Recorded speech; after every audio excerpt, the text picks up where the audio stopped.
I'm near Amsterdam, and this is the boat we're taking all the way down to Mediterranean. We have around 2000 nautical miles to do, and this is the Lagoon 52 Sport Top, and there's only 15 of these boats in the world. I've been sailing the Flybridge version before. I loved it, and I have really high expectations.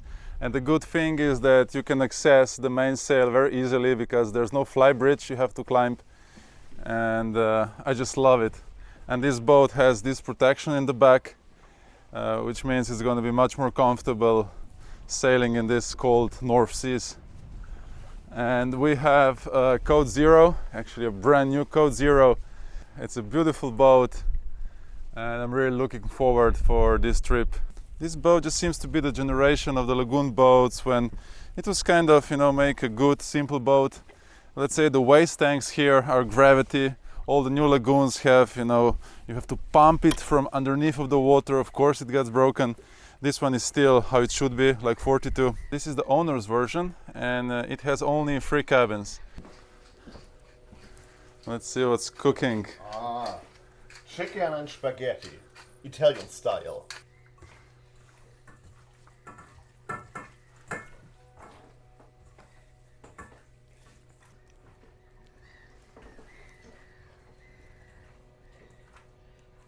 One thing on this boat is, if you compare it to 50 or 42, 450, that this saloon has loads of space. It's not crowded with cushions or tables, but there's actually loads of space. So if you put a lot of people here, they can actually, pass each other. But this kitchen, it's amazing. It's huge. You can actually really prepare a good meal here. A little bit more. So this is the owner's cabin. So there's only one cabin in the whole hull, and this cabin is massive. It's like the volume, it's just amazing. And I don't have such a big apartment at home. And you have 2 sinks, and this is a huge toilet, and the size of this shower, this is just ridiculous. You can fit 3 or 4 people here and they all can have shower. This is really amazing.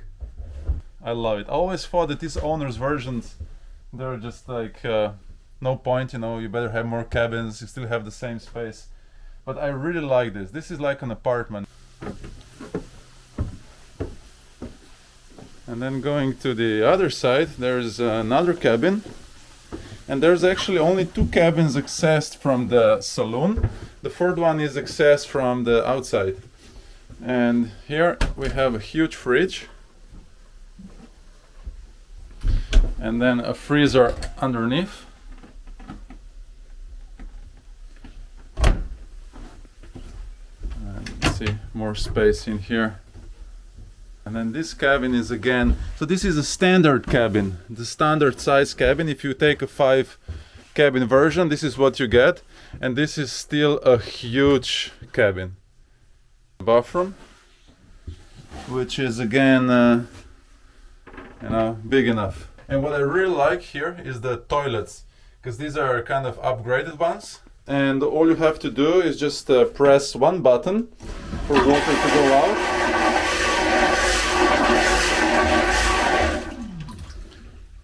See, and everything is done automatically. You don't have to, zzz. So I would suggest this upgrade. And you can put the toilet paper inside, and it works much better than the others. So this is a really good upgrade. So every time I come here, it smells so much better. Yeah. Well, we're definitely not gonna be hungry on this trip. I'm not gonna be cooking tortellinis again, so. And then this area, I really like it, especially if I compare it to 42, 50. This is very similar to 450 Lagoon, but a little bit bigger. And the good thing is that this table, you can actually sit all the way around. Because on the newer designs, you can sit just on the half, and then you have to figure out the rest. It just doesn't make the sense. So this is the way that the boats should be built. So these cushions here, they really work because they're big enough and you can normally stretch yourself and your legs are not hanging across, so you're not banging and others are not banging in there. So thumbs up for this design. And now going to the third cabin, the entrance is from here. It's not from inside, but you have these doors which close. Maybe a little bit of WD-40, a little bit.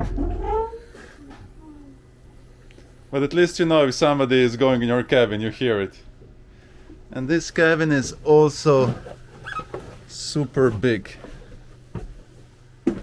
So this is the cabin I'm having. So this is a huge bed. And then if I turn around, I mean, this is also a place where you can dance. I guess 5 or 6 people could be dancing around here easily. And then a bathroom, which is just a normal boat-size bathroom, but big enough, spacious. So I can easily fit in, and even the shower, it's big enough for me. I'm not a small guy. You see, I can easily fit and have a shower. So thumbs up. And this boat has an induction panel. So this is electricity driven and it goes via the inverter. So actually via the batteries we can cook with electricity. So much power on this boat. And pasta? Perfect. It's the best. I think you've seen my latest video, with the chef we had. And I think you had a professional cook from Croatia. yeah, but I think you're trying to be as good, and you're doing really good. Okay. And we have some good German beer. And now on this trip, for the second time, we're having this personal locator beacon, which is really good stuff. So you fall in the water, you press a button, and you send help via the satellite. And now first time on the trips we have this ice transponder. So if you fall in the water, you activate, and on the boat we can see where the position of man overboard is. And then this BNG navigation is gonna guide you towards that person in the water. Amazing machine. So the difference is that this one is gonna send SOS signal via the satellite to the big coordination center. And this one doesn't go via the satellite. It only goes in the range of a VHF antenna. But it makes very easier for the people on the boat to find the person who's in the water. And this inside sitting area is great. It just works. These cushions are a little bit harder than the cushions on the 46 we had last time. But I prefer a little bit firmer cushions because they stay in place. This is definitely a really good start of a trip. So I'm gonna say bon appetit and turn off the camera to have this fabulous chicken.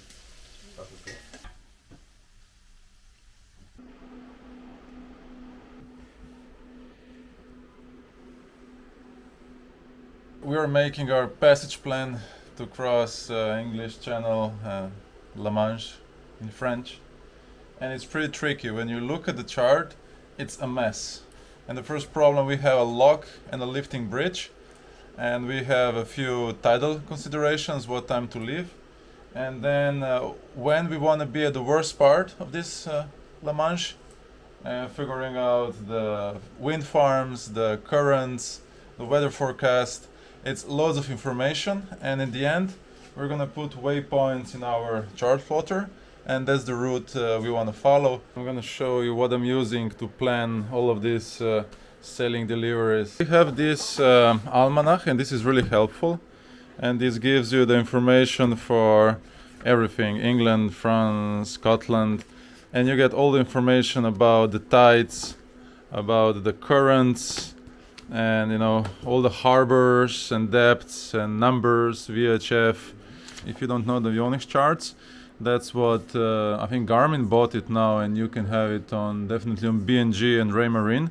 So if you just Google Navionics, it's very easy, it's free, and you go Navionics or directly to Chart Viewer, Amsterdam, So we are now here in Stavoren, so this is our marina, and we are exactly here at this dock, and you can see it gives all the information. It's very detailed, and you can just use this for planning your trip. It's really good. And once you go to this English channel, you can see it's all a mess. There's loads of informations, lighthouses, marks, shallows, and then you go further down, you have loads of wind farms. And then I'm using a wind finder. I have it on my phone and also in the computer. You also have other applications like Windy, Wind Guru. I'm just kind of used to this one, the colors, so as soon as I see the situation here, I know what's coming, so I'm just used to it. I don't think each of these is better, it's just what you prefer. And you see, then you can go for every couple of hours, or you go 2 days in advance and you see the winds. And if you press like this, see it says 8 knots. It's a very nice application. And then I'm also using Google Earth, and I like it for measuring distances. You can set the rudder to nautical miles, and then I just, you see, let's say I want to go from Amsterdam and all the way to Biscay Bay, so we have around 443 nautical miles. Or I can make a more sophisticated route going up and down, and then similar, it gets to 462 nautical miles. So it's really good for planning. And also, if you want to look where we are now, you can get a good information of the area. You can zoom in, see where we are. These pictures are super useful. See, so we go for this lock tomorrow, and if you don't know how the lock looks, you can press this button. Okay, this is not a lock, and you hope, okay, see, and you get this information how it looks, which is very useful. And another good page is on the Weather Online, UK. You can see the wave heights, and you see you can go Tuesday, and you see this is England, and you can see that here is going to be not more than 2 meter waves, and up here where we are is going to be, see, blue is like half a meter. And then we should be here at the beginning of Biscay around Saturday, and then you can see the height of the waves, so it's not going to be too bad. So it's actually no rocket science. You just have to figure out where you are, where you're going, what's the weather forecast. It's going to be cloudy, it's going to be stormy, what the currents are, what's your average speed, how much you're going to do in 1 day, where you're going to be in 3 days, and then also always make a plan if where can you stop. This English channel, there's a lot of tides, so you cannot go to any harbor wherever you want, but there's always big harbors that you can always enter, so it's good to look in advance which ones they are, so you can always count on them in case of emergency. But otherwise, all this planning, it's more or less common sense, and of course experience plays a big role. So we are more or less ready to go. We have a first damage after 10 minutes of sailing, and this front screen just popped up. We are here in Netherlands. See, this is Italy, and this is France, this is Netherlands, Great Britain and Scandinavia. So we're gonna go down here for the English Channel, La Manche in French, cross Biscay, go around Portugal, and finally get to the Mediterranean.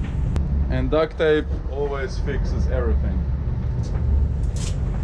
You need WD-40. If it doesn't move, it should move, use WD-40. If it moves and it shouldn't move, use duct tape. And if it doesn't work immediately, just use more duct tape. Eventually it's gonna work. If you zoom in, this is Amsterdam, a lot of channels around here, and we started from here, from this marina, and now we go up to the locks, because this is a highway, and if you zoom in you can see you have to go to the locks, and you have to leave the bridge, and then we're gonna turn down the channel. See all this green stuff when the water is lowest, because here there's a lot of tide. This is actually going out, it's dry land. So you have to follow the channel and eventually this channel is gonna bring us out to the open sea. These damages usually occur when this is used a lot, so it's a lot on the sun, the UV is killing it. And how do you know if it's already damaged or not? So if you just touch it, you can feel that it's very like solid, it's not elastic. And these ones that were not used a lot, when you press, they're kind of, you know, you feel it's still soft, elastic. So we are now approaching these locks. And otherwise, this area here, I'm not sure if I like it. It's kind of, the water is green, the land is flat, it's kind of cold right now. Maybe in summer it's better. We had loads of spiders and mosquitoes on the boat, so I still prefer the Mediterranean. This is a channel, there's one boat coming, and down there there's a locks. Lauridsen Lock, this is sailing catamaran Babi, approaching from south.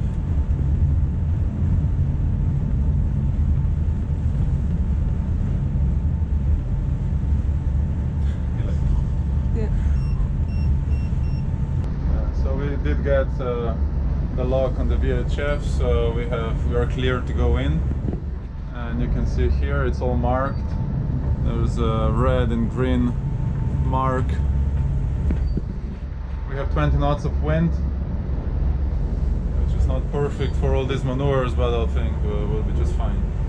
We have loads of fenders. You can see the lock here. This is the bigger one and smaller one. They told us to go first the small one, but it's only, I think, 8.5 meters wide. It's like us. So they agreed that we take the big one.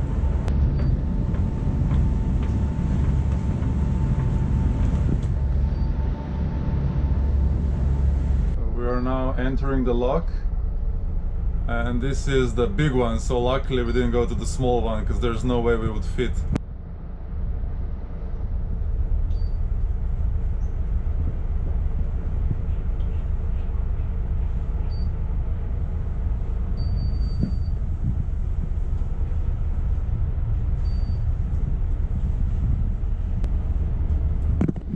Probably have around 2 meters on each side, but it's a nice wall. We have a lot of fenders.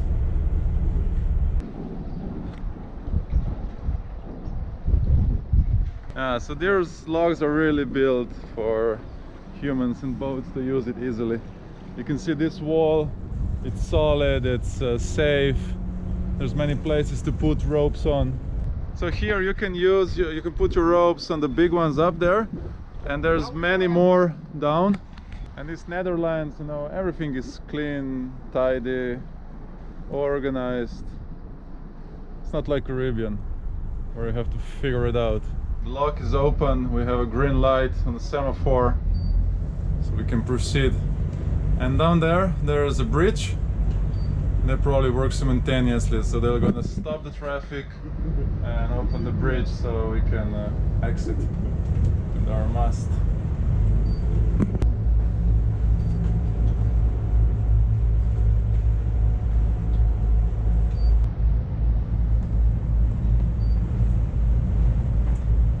You see the bridge is swinging, and then we are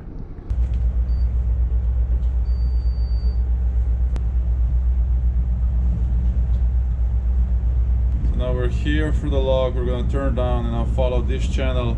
See on the map, this is super complicated, super shallow. Looks like this. You know, when I said if it doesn't work, use more duct tape, well, I didn't mean that much tape, but again, it's better than less. So we're now navigating these channels. We put Genoa out and we put one engine off, so it's motor sailing. The sun came up, we have 20 knots of wind now from behind, not going against the wind anymore. So life is getting better and better. This boat that's passing, it's actually a fisherman boat, and they are catching North Sea, very small shrimps. Really good stuff with the mayonnaise, amazing. But the problem is they're so small, they have to clean them with hands. So they send them from here to Morocco, where people clean them and they bring them back. And the price, I think, it's around 7-8 euros per 100 grams, not per kilo. Delicious food coming out. Life just gets better. Wow. This is definitely much better than my tortellini. I mean, my tortellini is still really good. Oh, and this is, oh, it's a warmed up bread with prosciutto and cheese.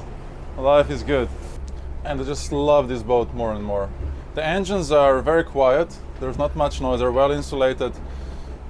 You could say this boat is like a very big 42. 42 is a very nice boat.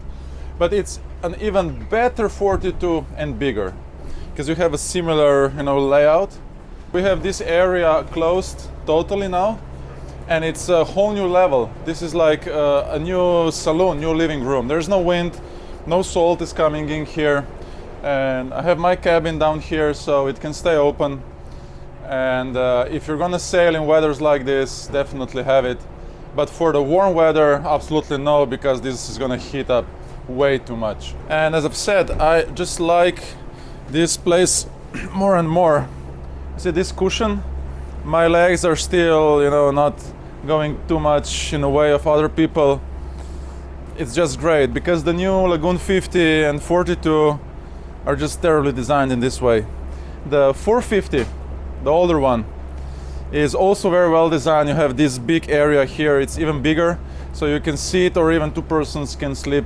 On the other side, this is a huge table, and you can fit many people. We have fit here probably 8, 9, you can squeeze maybe even 10 people. And when you sit here, it just feels really nice. And this is the view you get from here. And the good thing is, there's a helmsman up there, a captain, and you can always talk to him.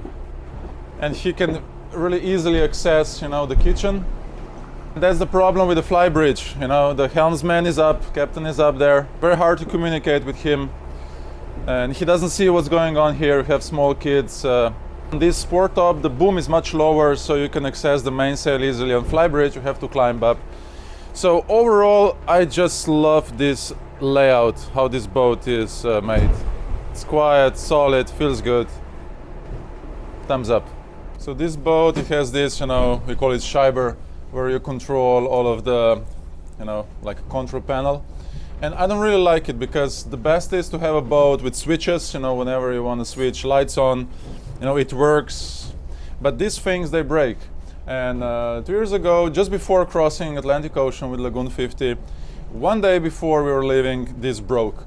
So we had to cross the ocean without this. But luckily, Lagoon 50, you can turn on essential stuff with the buttons. But we didn't know how much fuel we have, how much water we have, how much electricity we have. So I was checking it with with manually or with a lamp. I had to open the fuel tanks to see how much is left. And here, it's really, really bad. You control everything from here. So you have lights, and the worst thing, you have navigational lights here. So if this machine breaks, you're not going to be able to turn off the navigational lights. This is really bad.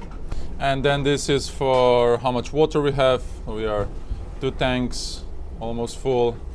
You can check fuel, which is now full because we're refilled.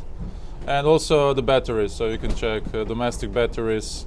You can see how much, is it charging or how much it's drawing, and the voltage. So as long as it's working, it's a good machine. But when it breaks, it's a nightmare. You do have bilge pumps here, so you can operate them manually, be automatic on or off. And we have for controlling the solar panels.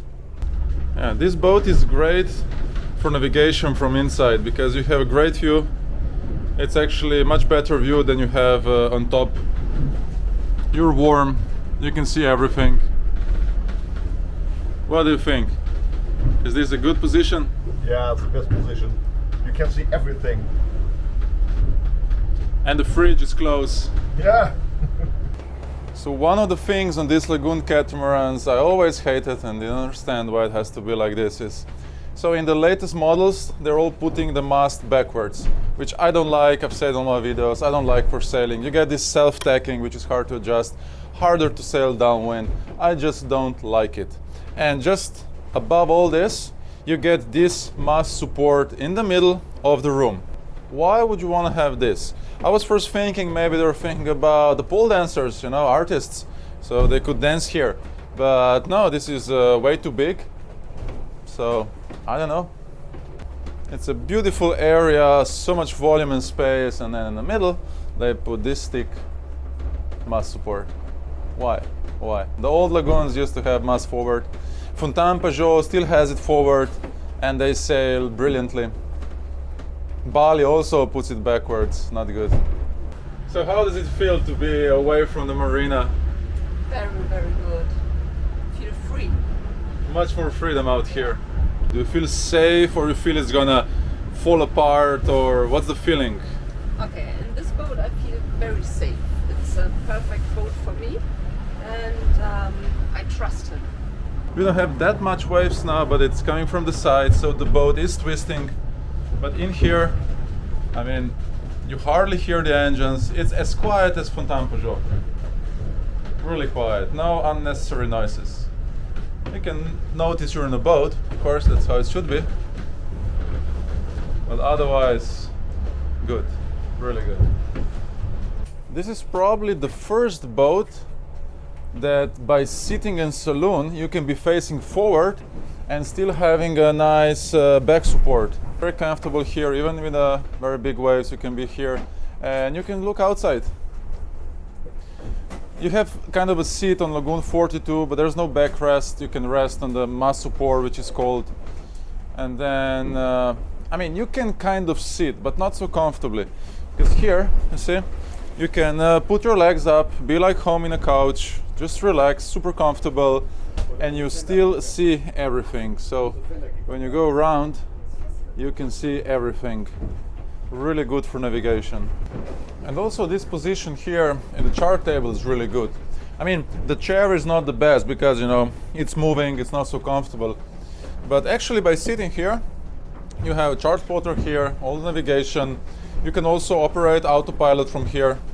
You can have a chart here, and you have a really, really good, you basically have almost 360. You have 340 degrees of visibility. Regarding passage planning, we were paying the most attention to when we're going to be in this area, which is the most demanding, so that we do the hard part during the daylight. We know the winds are good, and regarding tides and currents, we didn't care much because the maximum it can go up to 2 knots, and with this boat it's pretty easy. So anytime I prefer to have a daylight, you know, when navigating, than you know, current of 2 knots up and down, which is not so important.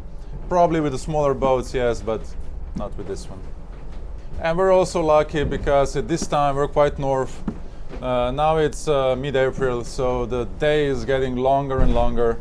So we have light almost until, I think sunset is at 9 afternoon, and in the morning at 6 it's already super bright, probably 5:30 is already bright. So regarding the noise from the engines, I'm now here outside, and I could say it's like Lagoon 450. Lagoon 42 is pretty loud, the 450 is okay. Lagoon 50 is a little bit louder also, but up on the flybridge it's really good. But now let's go down to the cabins and see how loud is it down there. So now I'm in my cabin.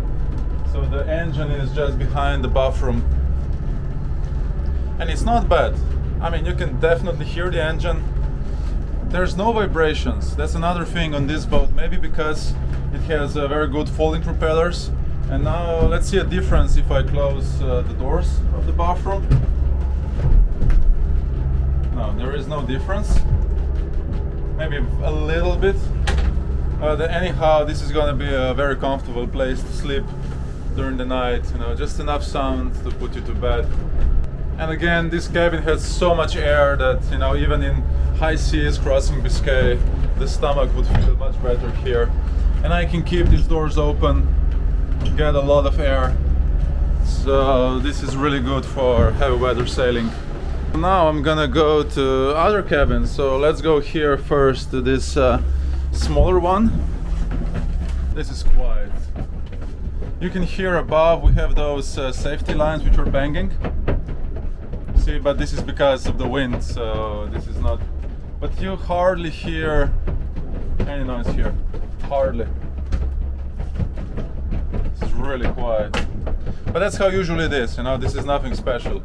All the forward cabins are much quieter, but also much more bumpier. So I prefer the back cabins because I prefer to have more sound, more noise from the engines and the propellers than bouncing and filling my stomach up here.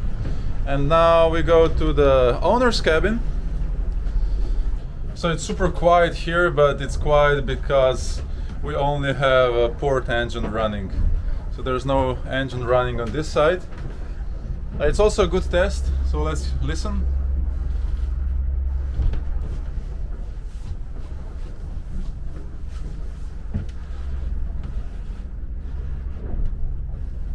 Yeah, it's perfect. You know, you don't hear any propeller rotating, it's folding propeller. There's no unnecessary sound. The furniture is quiet. Like, finally, furniture is quiet. Because I was really thinking, like, why Lagoon doesn't do quiet boats? But they've done it. But now the 46, there's two pieces of furniture. I really hope they're gonna fix that. It's too loud. It's like. And this boat has crossed Atlantic twice, even North Atlantic. So you cannot say this is a new boat. This is a 4-year-old boat. So it should be even more like, you know. But really good.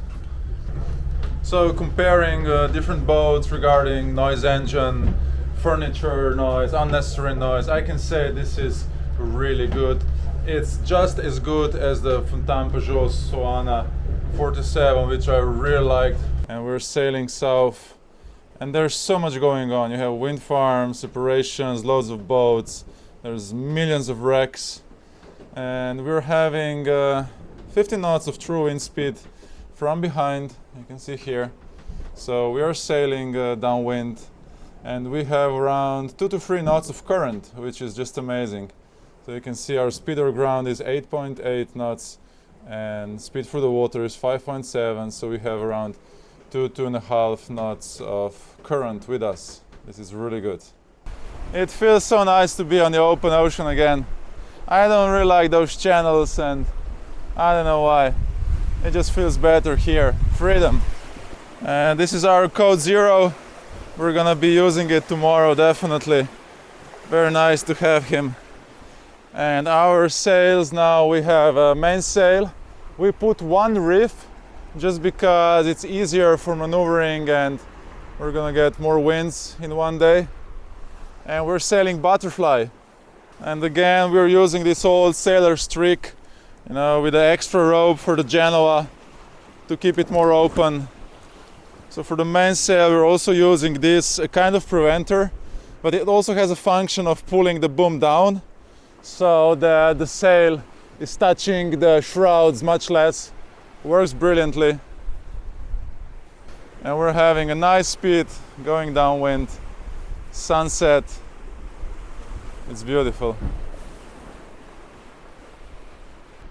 We're using a wind autopilot, so we set an angle. Now it's 170 degrees, and then the boat keeps an angle to the wind, not the direction. And the only thing you have to be careful is if the wind shifts, the boat is going to go a different direction, so you have to keep an eye on the true wind direction. And I can already see loads of wind farms in front of us. You can sail between them at daylight, not at night, but we'll just stay away from them.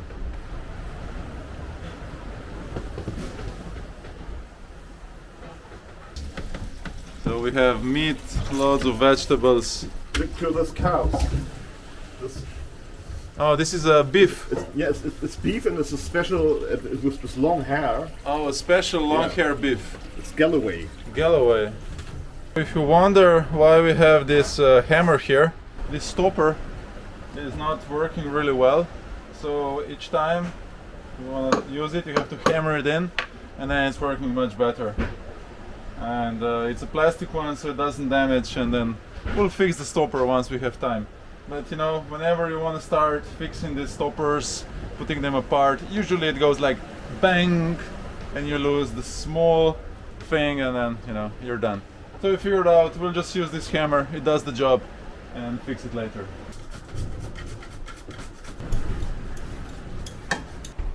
So great thing of these sport tops is that you can so easily access this deck.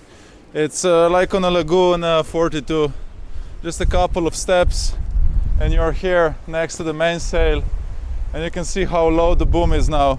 It's on my waist height, and you know, you can work with the sail easily. If you take the fly bridge option, you have to climb the boom. It's really dangerous. So I love this. This boat just it's just fun to sail. It's just fun. It's super solid, there's no noises, you feel safe, you can trust this boat. Really like it a lot. Sails nicely, has good speed, it's not struggling, it's a very nice boat. Probably I should be wearing my life jacket, but I'm kind of trusting electronics. And so in my pocket I have this, I have personal locator beacon via satellite, and I also have this ice transponder in my pocket, and we actually tested it yesterday and it works brilliantly. So it shows an unplotter maneuver board, and then you press a button and then it's gonna guide you toward that person, tell you the distance to that person. So even if I fall in the water, I think I'm gonna trust these two machines. I mean, probably should wear a life jacket. It's kind of annoying to wear it, but at night I will probably. I love broccoli. Yeah. I love vegetables and Yeah. onions, and it's not just good, it's healthy. Yeah, it's healthy and it has a good taste. And garlic. It's against the devil. It's against kissing. Kissing and also spiders and mosquitoes maybe. Anti-woman repellent. Yeah. Yeah. Some onions and garlic and you're safe. Yeah. 2.7 knots, pushing us towards La Manche, English Channel. But this can change very quickly, because in this channel the tides and currents go one direction and they go other direction. I think it's more or less, you know, 2 to 3 knots one direction, other direction. But it's actually a 6 knots difference.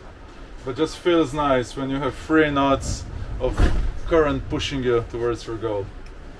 I have a feeling that this video might turn in another cooking video, not sailing video.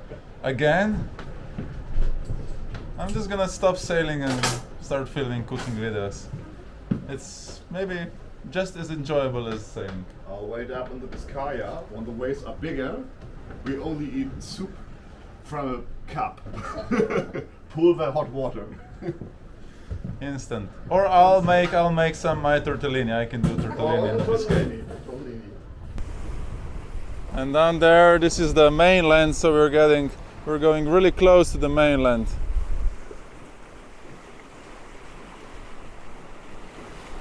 Now behind me, this is a big wind farm. That's probably 100 of these sticks, producing loads of free energy. And now if you want to test the noise of this boat, so now there's no engines, it's only sailing.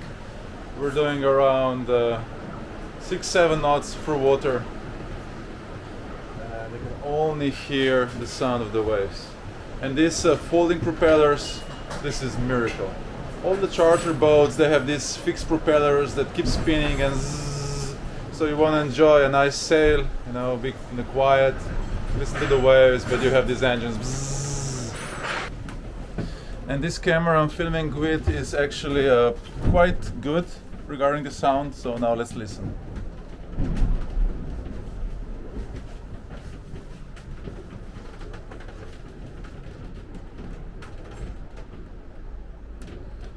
I think this boat is really silent. So you can hear you're in a boat. There's like maybe just a little bit you can hear, like 5% the noise. Really good, really quiet. So inside the saloon, it gets even quieter. You only hear when the wave slams between the hulls, which is not too bad. Really quiet boat. It's just pleasure to be and enjoy this boat. with winds, waves, and nature. And especially with a chef like this. Do you know the word in German for this kind of meat? Thin cutted meat. It's a very German word. Hackfleisch. Oh, that's definitely a German word. Hackfleisch. Like, It's cutted meat. Hackfleisch. Hackfleisch. Hackfleisch. Well, this sounds much better than this Hackfleisch. This sound is way better. Yeah, of course. And then I always observe which positions people take on a boat, because naturally humans are gonna take the best position. This is probably the spot on the boat, and as I've said, this is a great place because you can see forward, so you can pay attention what's going on in front of the boat. You have a beautiful view, and it's a really super comfortable place.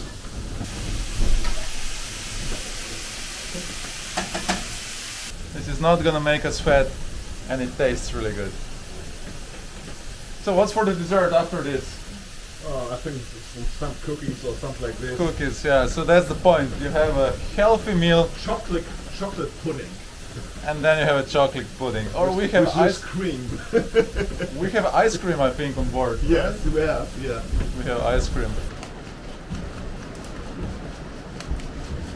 It's just amazing because when you're sailing, let's say across the ocean, you might run out of gas or maybe just use gas for the oven. And because we have solar panels and also generator and you run some engines, you have enough of electricity. And then just cook with this electric induction plate. Amazing, you save gas. Or it's just a backup. So here we are, we're passing this big wind farm. You can see only a couple of these here, but there's hundreds of them. And this boat here, we can see it on ice, it's down there. It's actually another shrimp boat.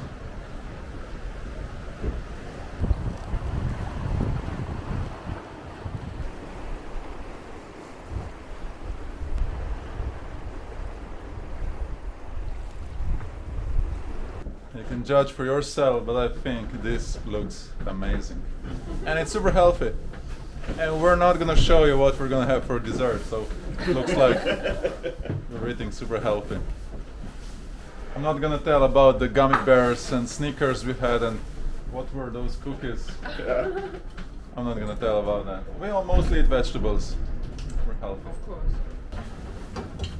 So we have a full-sized washing machine on this boat, and this is really smart. We always save the leftovers and they're great for the next day. We still have a chicken from yesterday, so tomorrow we're gonna have a chicken sandwich for a lunch. And then this, I forgot this German name. This Hackfleisch. That's gonna be for another lunch. We have just passed Den Haag. I'm talking quite quietly because people are sleeping on a boat. So this is Den Haag here, and you can see what a mess is here. Loads of separation zones, loads of ship. This is all anchorages, and then separation zone here and here. So we cross this successfully and cross this anchorages, and now we go on. We are sailing, we have around 12 knots of wind, and we have current with us, so we're doing around 5 to 6 knots. So pretty happy with the performance of this boat. So we are around 70 nautical miles from Calais, which is the most narrow point of La Manche. So we'll be there in a half a day. And now we have only a Code Zero. It's a brand new Code Zero, and the pleasure is mine. We have around 11 to 12 knots of true wind speed, around 6-7 knots of apparent wind speed going straight downwind, and we're doing around 4.5 to 5 knots. It's beautiful. Plus we have 1 knot of current with us. Just amazing. So here it is, the Code Zero. A beautiful sail. And I think all the lagoon catamarans should have Code Zero, because the normal sail area is just too small. And with this, when it's only 10 knots, you're sailing like a charm. So if you want to sail, get one of these. It's well worth it. Very simple to operate. And you see, even in 10 knots of wind going downwind, we're actually sailing very nicely. Otherwise, we would be running engines. It wouldn't be fun. And there's the sunrise behind me. The sun is coming up. What a beautiful day.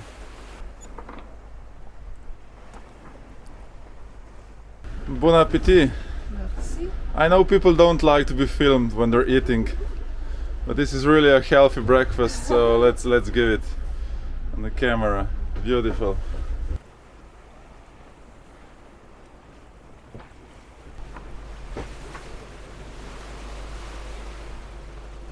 I have found two problems in this boat. It's not really a big problem because most of the stuff is really perfect, but these throttle sticks, they're just in the wrong way. And these are the electronic ones, so they're super soft when you touch. And I mean, whatever you're doing here, sooner or later you're gonna crash. It's just in a way.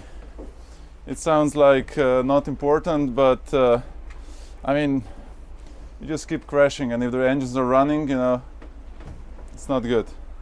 Sitting position, it's I don't know, it's a hit and miss. One thing is that there's no cushion behind here, so it gets pretty cold, so we're using this for a backrest.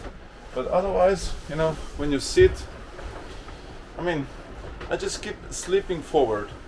See? However I sit and relax, I'm always slipping forward. So you have to use your legs here to keep it in place all the time. If you compare it with the Flybridge options, Flybridge is the most comfortable place. Those seats are incredible and you have a great view. I mean, I love Flybridges, but I don't like the mainsail and the boom being above the Flybridge. So you have to decide. But this sitting position, I don't know. You just can't relax and enjoy as much as you do on a Flybridge. But then again, it's very easy to access down there. So the solution would be just, you know, to design this seat a little bit bigger, a little bit different, that you could relax. That would be the best solution. Genoa and the mainsail, this boat has around 150 square meters. So this Code Zero alone is as big as both other sails.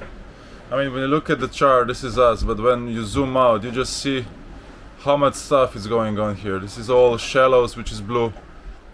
And you can see how many boats all the way around us. It's much worse than Gibraltar. And then these are our waypoints. This is where we want to go. But then once you get here, you see all these blue ones you want to avoid because they can be like even down to 1 meter deep. Not all of them. But now we have to sail somehow, you know, and just keeps going, you see, like you have to avoid. And then eventually we're gonna get to Calais. Where's Calais? Yeah, it's here. And then from the Calais south, it's gonna be much easier. And if I zoom out, just to get a bigger picture. So this is us, this is Britain, we're just next to the Belgium. There's loads of traffic around us. So in front of us there is a shrimp man. He's fishing for the North Sea shrimps. And then here there's another boat coming, so he just started avoiding us and he's gonna come soon. Probably 100-meter long boat. And then if you go on the other side, there's two more big boats overtaking us. There's actually 3 boats, and maybe it looks far on the camera, see, but this is only 1 or 2 miles away and our courses are crossing. Good thing is that we are a sailboat, so theoretically we have the right of the way. Actually the shrimper has the right of the way, then it's probably us, and then the big boats. But with these big boats you don't really know if they have limited maneuverability, and then they would have right of the way, because you know those signs that they teach you that the boat should have, the big one, you don't really see them. So usually the best recipe is just stay out of the trouble. If you see that boat is coming too close, just move away. You shouldn't be like, I'm a sailor, I'm just gonna go, everybody move. No, we're sailing, we're a pleasure boat. We're doing this for fun, and they're professionals. They're bringing cargo, making sure that the world is turning around. So just, give them way, although you don't have to. Be nice to them. It's always like being this in maritime history. You should always be nice to other seamen, help them, and try to avoid all the collisions. And one interesting thing is that, let's check where the shrimper is. Okay, the shrimper just went out of our line, so we're good. When sailing, it's not like with a car. When there's an accident with the cars, one guy had a right of the way, the other one didn't. So it's usually one guy is guilty 100%, the other one is not guilty. Very rarely there is a shared guilt. On the sea, whenever you crash, it starts 50-50. Because even if you don't have the right of the way, when you see that there's going to be a collision or there's a small chance of collision, you have to do everything to avoid this collision. So if a collision happens and you did have the right of the way, they're going to ask you, so why didn't you move and do everything to prevent this collision? So in the end, you can be just as guilty or more guilty than the other guy. And this is very important rule because that's how we save lives on the sea. Especially when sailing in Croatia in summer months, you notice loads of people that don't know the rules exactly. And the worst one are those who think they know the rules, but then they turn them around and they think they have the right of the way, but they don't. And then they're enforcing their right of their way, which is not there. And they think it's a car. And also a lot of people who get small power boats and they think it's an autobahn, a big road, and they just come way too close to you. On the sea, keep the distance. You never know what that sailboat is going to do if he sees you. So, always make sure the distance is big enough. This red boat, Maestro, you can see he's really, really close to us. So now it's time to check on the AIS what's going to be the CPA, the closest position. So let's do this to make sure everything is okay. This is going to be this guy. And let's see what Maestro is doing. And we can see that CPA is going to be 0.3 nautical miles. That's the smallest distance, and it's going to be in 3 minutes. So he's going to pass us nicely. And you can check his speed, which is now almost 13 knots. Because just by looking from here, it looks like, we're going to crash. I'm going to do 5 degrees to my starboard, just to make sure that the distance is bigger. And it's actually, very unpleasant. Without this ice system, I would be scared right now. Scared a lot. And although we're a sailing boat, there's a lot of space. And he's a professional, and you expect him to, give you away. It's looking really scary. Especially at night, when there's loads of lights and you don't know exactly where the boat is going, what's the distance. Hard to judge the distance at night. Even during the day it's not easy, but at night it gets really, really hard. And it's all learned by experience. When you go to school, to get your license, everything is easy. You learn those lights, everything makes logic. And then you come here and you're like, whoa, what's going on? Where are those lights, These boats are more like a Christmas tree and you have no idea where the bow is, where the stern is. Okay, so he went now to his port, so we can go back to our original course. All good this time. And another thing is, when you have these code zeros on you're sailing downwind, it blocks your vision a little bit. So you have to be really careful to, check under the sail. See, there's always a dead spot here. And there could be a boat approaching in your dead spot and you're not going to notice it. You think you're going to notice, but you won't notice. And the best way to check the horizon on the catamarans is to go down here into the saloon. From here you have this 360 vision. And you can also see under this dead spot under the sail.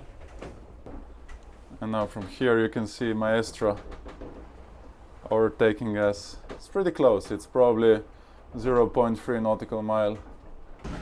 And now we have to sail through this mess. You just see, like, this is all shallows, and this is all, just look at these boats. And all these boats are gonna cross our course, and there's boats coming from behind. So they are now around 6 miles away.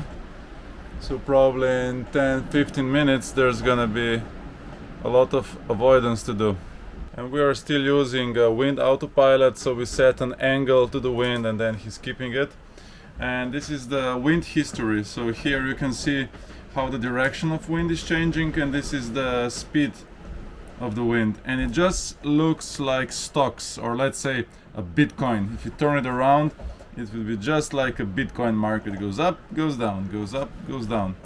And just as I've said already many times, it's on the first day all the crew is around, but then after the first night, when you go out of gear rhythm, you get a little bit tired, and then this is the second day, everybody is gone, there's nobody on board. So they just come up to do the shift and they go back to the bed. They turn up for the lunch and dinner, hang out a little bit during the day, but otherwise sleeping a lot. Without the eyes I would be pretty scared, because down there's one boat getting really close to us. Looks maybe far on a camera, but he's going directly next to us. And on ice he's gonna be pretty close. But there is another boat which is coming from here. You can see just under the code 0 here. There's actually 2 boats down there. So they have to figure out how to cross themselves. And then I'm here sailing in between them. Pretty challenging. And this is the ship that's gonna overtake us, and these are the other 2. And I can just tell from here that these 2 are safe. Only this one is a little bit dangerous, Gladstone. And let's see what's going on. So it's 0.2 nautical miles in 11 minutes, pretty close. He's doing 10 knots, speed over ground. So it's looking good for now, but still keep an eye. And I can see there's another 2 ships coming. Yeah. It's pretty cool actually. I mean, just look at this mess. This is and then outside you can see there's this boat going directly on us, and then there's the other 2 boats down there. See, passing.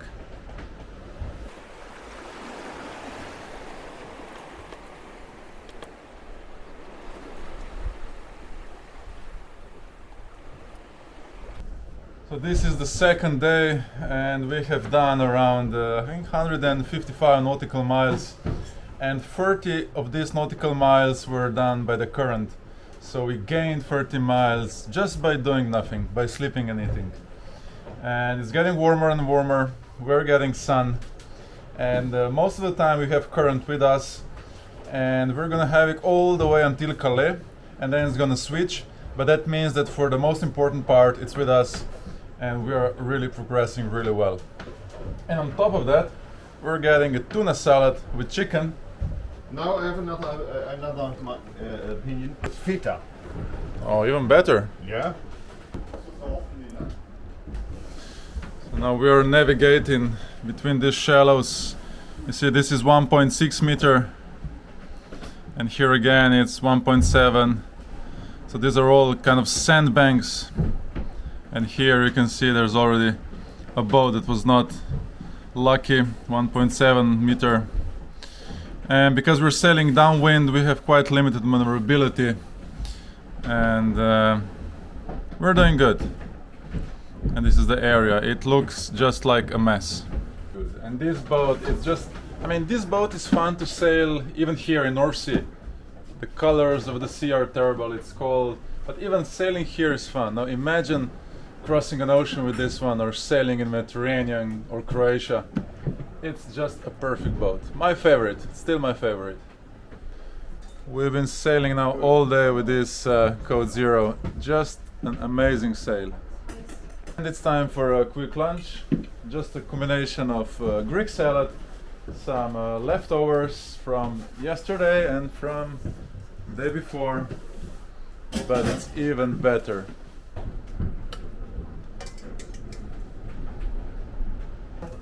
That's England, right? Ship. This is ship. Ships, but then there's an England down there. Yeah. Yeah.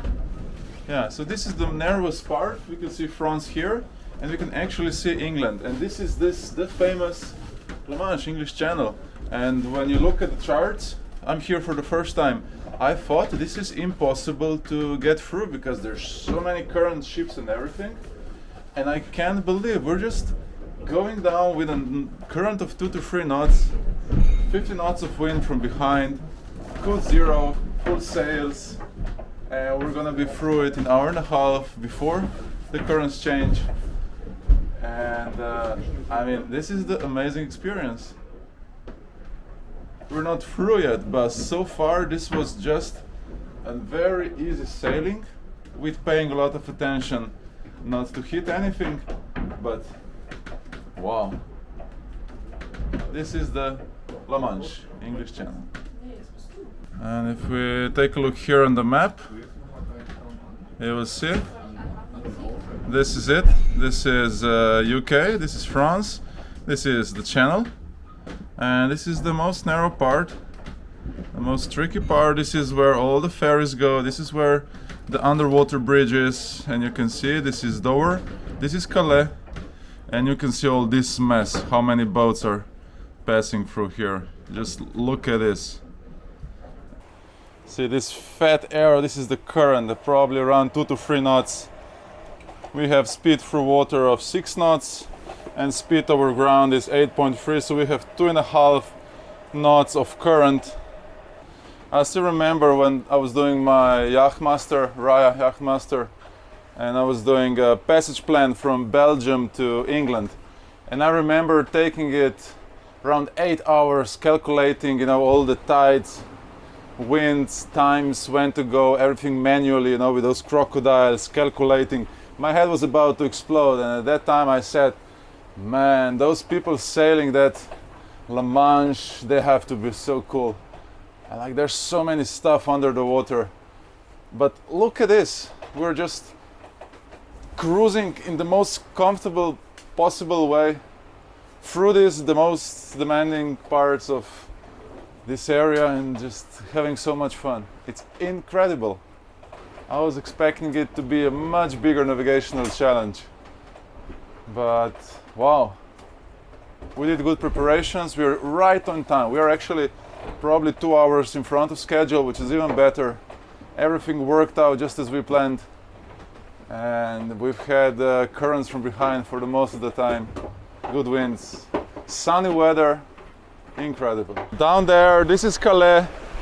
You can see a ferry coming, P&Q. This is the ferry to UK. And then this is all France. And this is us cruising down this channel. Incredible, incredible. Just look at this. This is what I call cruising in style, with a cup of tea in the hand, with this beautiful Code Zero, amazing sail. Wow, just look at this. Most of the traffic of the big boats goes in the middle of the channel. That's where the separation zone is, and boats like us just stay inshore, much less traffic. And because it's middle of April and it's also, you know, Corona times, there's absolutely no pleasure boats, no sailing boats, nothing. But there's many ferries coming from UK, so they're just crossing exactly here where we are. And it was the same, you know, when I was crossing Bay of Biscay for the first time. You know, all those rumors about how dangerous it is. I mean, it is dangerous, it's very challenging. It takes a good preparation and good skills to cross it, but it's far from what you hear. All those stories, I mean, many it's true. There's many deaths, many sinking boats, especially years ago when there was bad weather forecast. But if you do good planning, if you look the weather forecast, if you know your boat, if you know how to sail it, you'll be just fine. No need to worry. And all those rumors and stories from those who crossed it and talk about big monsters and big squids and 50-meter waves, and it doesn't exist. You just take a look at the weather forecast. If it says 20 winds, you're gonna have 20, maybe 25 knots of wind. If it says 2 or 5 meter waves, you're gonna have 2 or 5 meter waves. Very easy. If you go with them, you'll be fine. If you go against all this weather and currents, you won't be so fine. So it's up to you. And people do all kinds of crazy things here. They swim this La Manche Channel. They sail it with small boats. They do all kinds of stuff. And yeah, it's right here. You can see across. So how does it feel sailing these treacherous waters of English Channel? I said to Gunnar, it's so wonderful. It's like a dream. And in Germany, it's so friedvoll. I don't know the word in English. Silence. Yeah. Not so much waves. The wind is from the perfect direction we can go with the sail. Wonderful. Perfect. When you look to the electronic charts, it's like crickle crackle. Everything is full with wrecks, oil platforms, wind parks. It's very hard to do the waypoints on the charts. I'm celebrating a little bit, passing Calais with some French baguette, Frenchies, and other Frenchies. Maybe a little French wine would be even better. Now making a special German dish, a soup with loads of sausages and beans. And German sausages. German sausages. Yeah, the Germans are very good in bread, in beer, and in sausages. And in cars. You have to turn this wooden handle all the time, otherwise everything sticks to the ground of this thing. And I've learned it hard way. You just use this wooden stick, stick it in and turn it around. It does magic. This is more like a winter German meal, that's what you eat. Yeah. When you go skiing and you're all cold. Yeah. Yeah. So now it's a good time to have this in this cold English weather. Once we get to Mediterranean, we're not gonna need this anymore. I think I'm gonna go with something like this. Me also. Yeah. Almond or this? Let's go with this one. Yeah, me Yeah. Oh, and there's some They're very frozen small. pitas in here. Yeah, Very it's small. It's single use. The reason why we have ice cream is because we had winter food for the main dish, so now we need something summer for the dessert to make it balanced. This is called a balanced diet, right? This is balanced diet. Yeah. You can see the separation line really well here.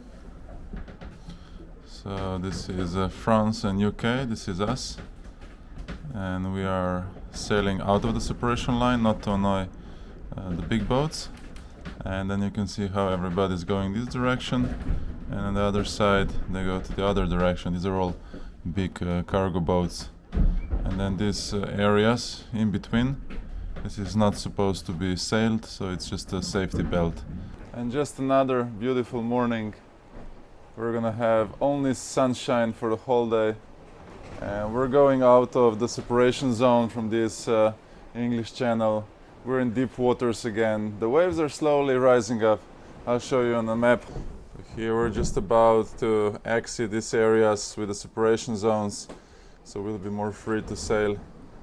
And yeah, you can see here all the boats lining to go in the right lane of the separation zone, so you don't want to mess up here. Approaching the open seas, now it's time to start wearing life jacket whenever you go out on the deck. And I'm gonna put my ice transponder here in a pocket just in case. It's always, good to wear your life jacket all the time. But now, outside on the open sea, you must definitely have it. It's also not just because of the cold water shock, it's good for the visibility. If you fall in the water in these waves, this is gonna inflate, has a very bright yellow color, and so it's easy to spot, and that's important. You can feel it's getting warmer and warmer as we're going south. So probably in a couple days Probably when we reach Portugal, it's gonna be super nice. And the sun, the angle is getting stronger and stronger. The more south you go, the stronger the sun is. And you can already feel the difference from the Amsterdam in here. This protection for the helm is just amazing. You're in here, you have great visibility, you're away from the elements, and really good design, thumbs up. And you can notice this boat has folding propellers. The speed is much bigger.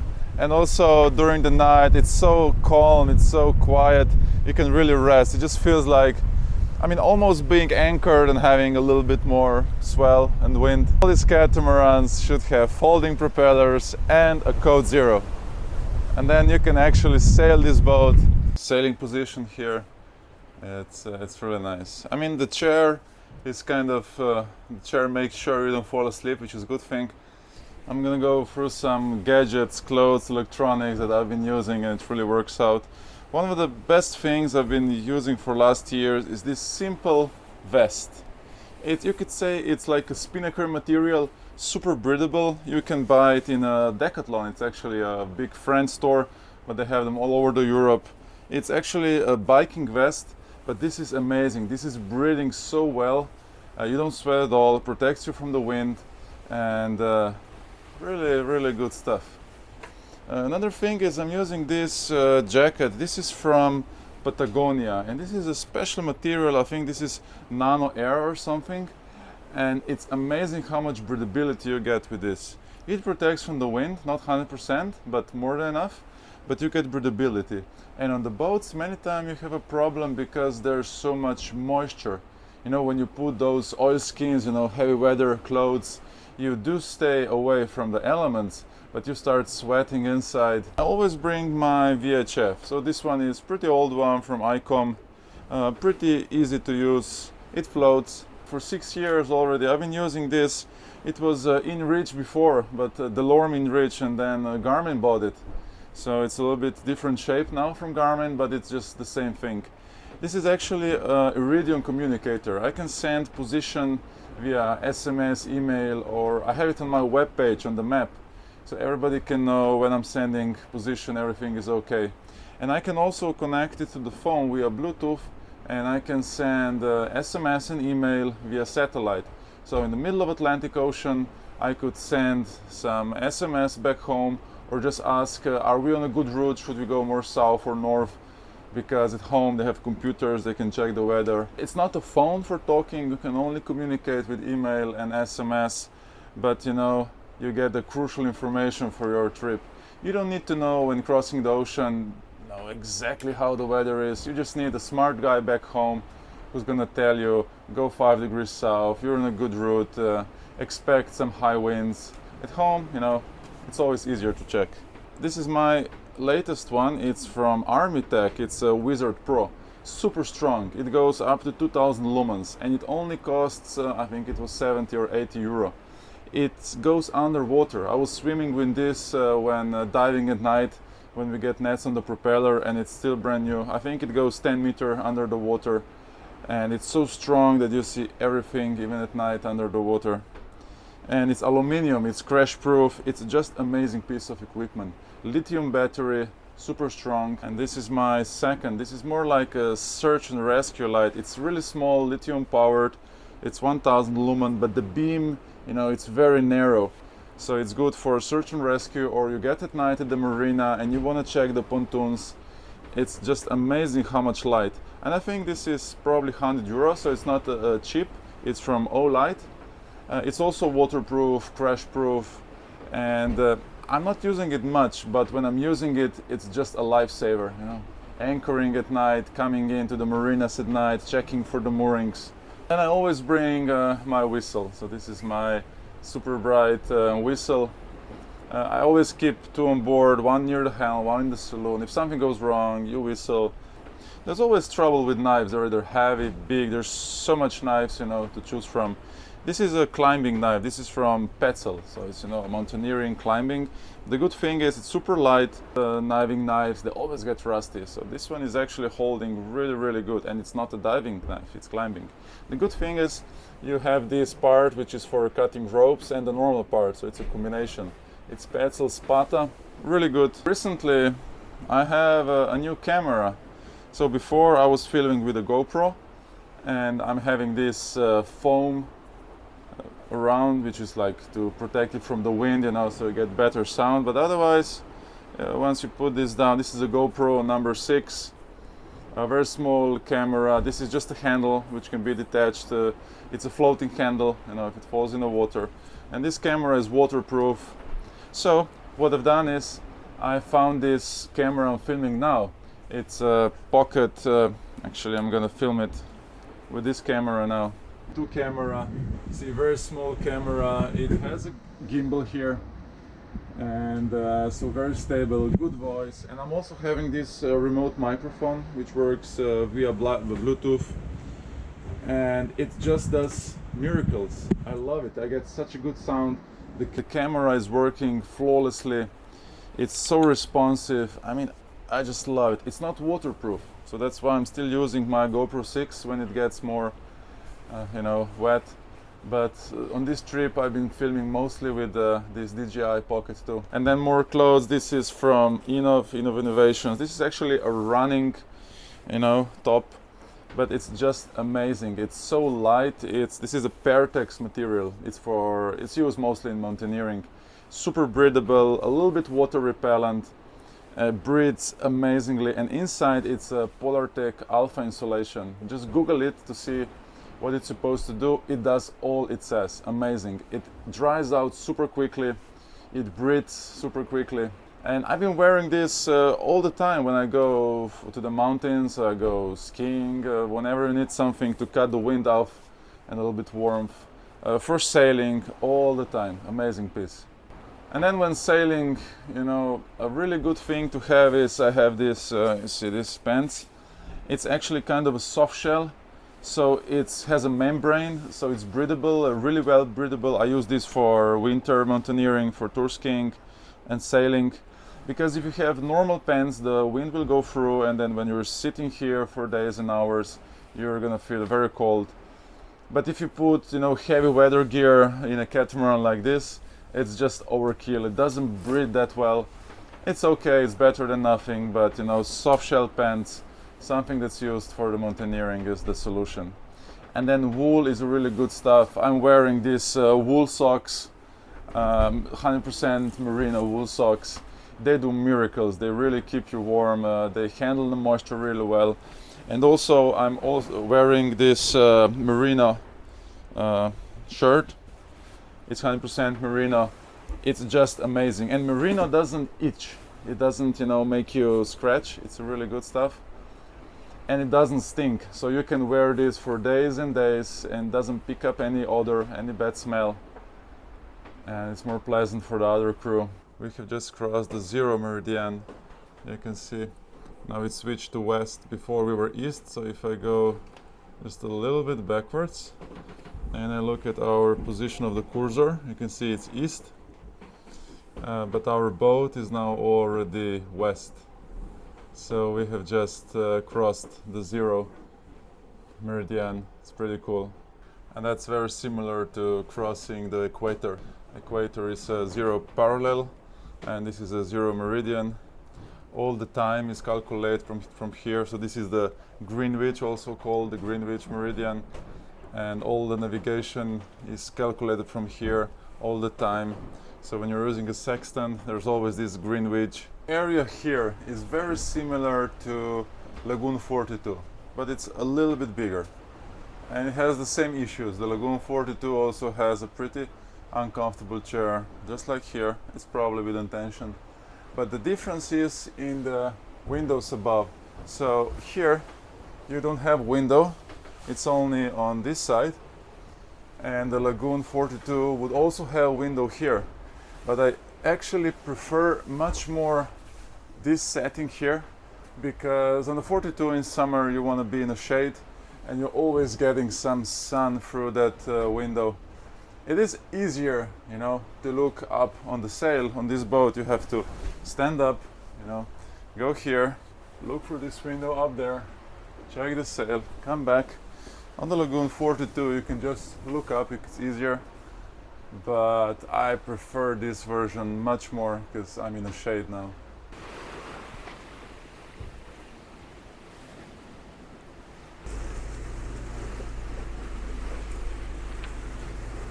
He is not sunshining, sunbathing. He's enjoying this beautiful sail up there. He's just watching it, and it's a beautiful. This Code Zero is the best, huh? I have to aboard my exercise. I have these rubber bands, TRX, and the reason I have to aboard it, it's Gunnar starting to make bacon, eggs, kind of the English breakfast. So thanks, Gunnar, for Yeah. boarding my exercise with these nice smells. Yeah. Yeah. Welcome back to my food blog. Yeah. It's Gunnar's food blog today. Bacon with eggs. So when we came to Calais, we celebrated with some baguette, French bread, cheese. But now we're almost about to leave English Channel, so I Yeah. guess it's time to celebrate conquering this English Channel with English breakfast. You're gonna rust just like the stainless steel or iron on a salt. You rust if you just sit all day. So this is what I do, just a few simple exercises. I'm using loads of rubber bands. I have these Pilates, I put 3 of them, and then I put them around the knees. I do side squats, I do front kicks, back kicks, and there's side walks. This is really good stuff. So I put this around here and then go down, and you can do more resistant push-ups. It's a really good stuff. And then you can do loads of stuff like, lunges, with some extra resistance. It's a great exercise. And then you can do shoulders. This is also a really good exercise. So just working out shoulders, triceps, whole body is working. I'm already losing my breath because this is not a joke. Everybody thinks rubber bands is a joke. No, because this is 45 kilo one. No, it's pretty heavy one. Then you can do loads of squatting, deadlifting. You can go, kind of a deadlift, and you can add a row, or you can go straight leg deadlift, more for hamstrings, loads of stuff, or just do back lunges. It just adds resistance to your body, so the back muscles and gluteus is working a lot. And then you can use TRX for loads of stuff, like you can do just biceps. This is a great exercise, or external rotations for the shoulders, or just a normal row. Then you can turn around and do push-ups and all kinds of stuff. And what I really like to do is this exercise. I always put it around, because if I hold it like this all the time, it gets pretty hard on underarms. So I put it like this, and I stand, and I go full motion. And this is a great full body exercise. It's actually great for sailing because it's mimicking pulling the ropes, and then the other hand, and then you turn around, you can do this exercise. I don't know the name, but I just love it. So you go forward and rotate. It's a great exercise. It's working up all your body, legs, rotation, obliques, and also arm, a little bit triceps. A great exercise for core. And then there's many more exercises. Just do this every day for 1 hour. And of course, stretching. I would warm up, with these exercises a little bit, and then, stretching a little bit. I do yoga, how is it called? Good morning sun or something. When you go down, this one up. Yeah, it was not correct, but anyway, great stuff you can do on board. Otherwise, you just rust. Makes you feel good. And on this boat we have warm water, shower. We have transformed my gym into the English breakfast kitchen, but I don't mind. They always look small on the camera, but these waves are already, let's say, 1.5 meters, maybe the biggest one up to 2 meters. And people say you have to follow your nose. That's probably what they think. They think you should follow your nose. That's what I did, and I finished here. And I'm sure you're thinking my willpower for training is low. But how could you train? How could you possibly train by smelling this? Just imagine this breakfast would be impossible to train. So what do you think? What would the English say? Would they say this is done correctly? This is our 3rd day sailing, and our average speed is almost 7 knots. Right now it probably averages around 9 knots. 12 knots. So we're having 20 knots of true wind, 13 of apparent, so we're still okay with the code 0. And look at this speed over ground, amazing. We actually have around 3 knots of current, and our speed through water is around 7.5. But in the end, this is our real speed over ground, amazing.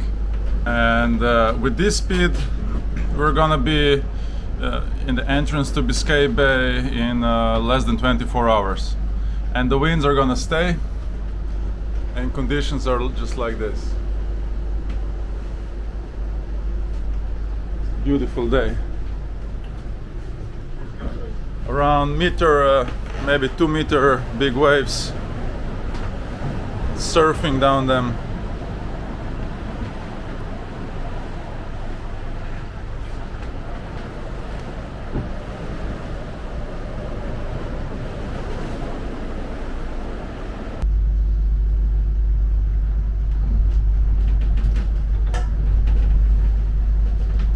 It's 3.3 to 3.4 knots of current. Wow. Helping us. We have only code 0 up. And look at this, 14.2 knots of speed over ground, amazing. Just flying towards Mediterranean, flying. 13 knots of speed over ground. And this is how it's outside. You just don't feel. You don't feel the elements, amazing. We're flying towards Mediterranean in such a nice style.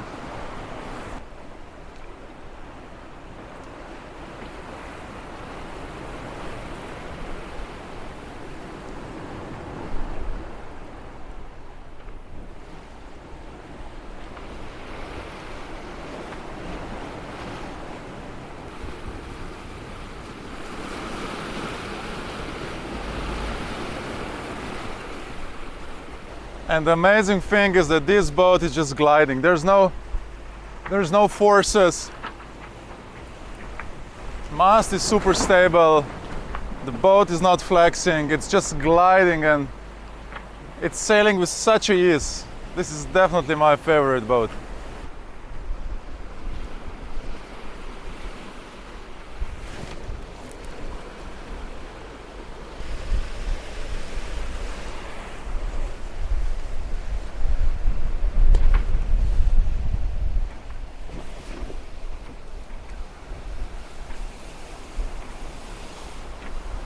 This is the fresh fish, super fresh from our freezer. Yeah. Bought in Lidl. And another German specialty cooking in here. Free.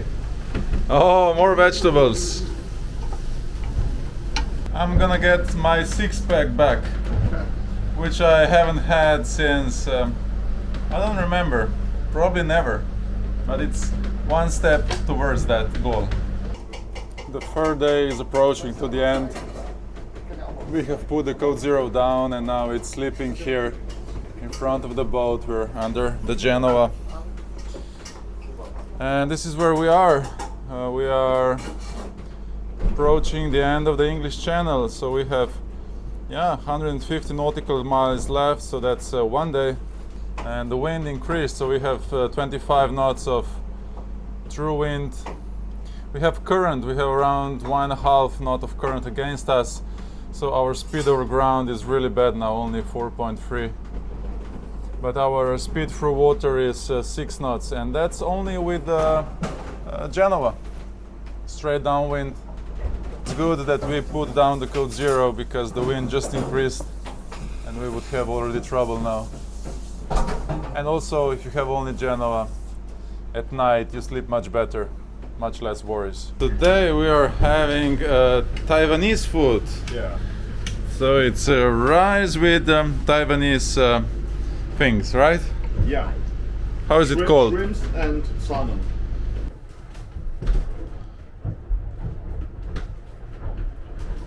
We're having a pretty confused sea because the shape of this channel is forming waves from two sides now, so it's kind of crisscross. And we have 2 knots of current against us, and but the boat itself is performing really well. You can hear a little bit boom boom in between the hulls, but otherwise not flexing much. It's still very silent. See this boom boom, this is the water, but all the catamarans have this, and this one is really actually pretty good.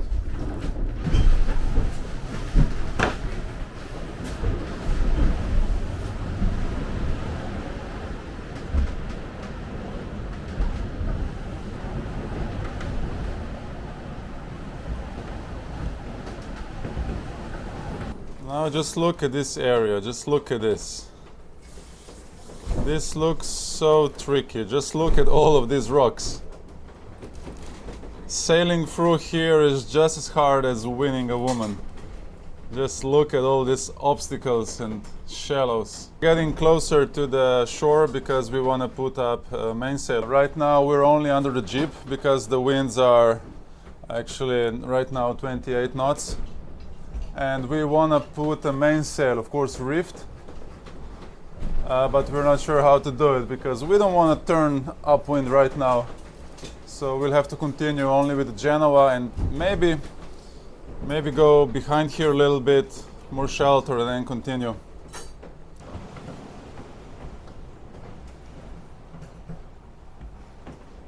And I've learned through the years that men, we are really bad judges of danger, and we always think, yeah, but in the end, usually the woman is right. And when they feel it's dangerous, then probably is. Very safe. The boat feels safe. Yeah.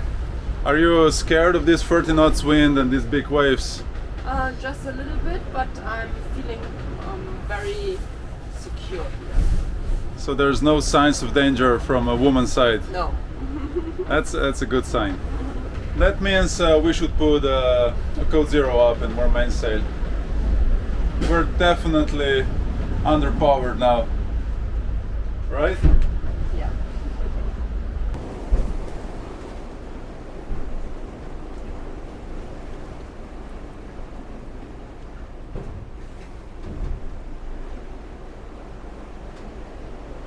If you want to switch between the tanks, you have to dive in there. That's maybe a little bit stupid. And we also have a water maker there, so we'll start it now and switch to the full tank.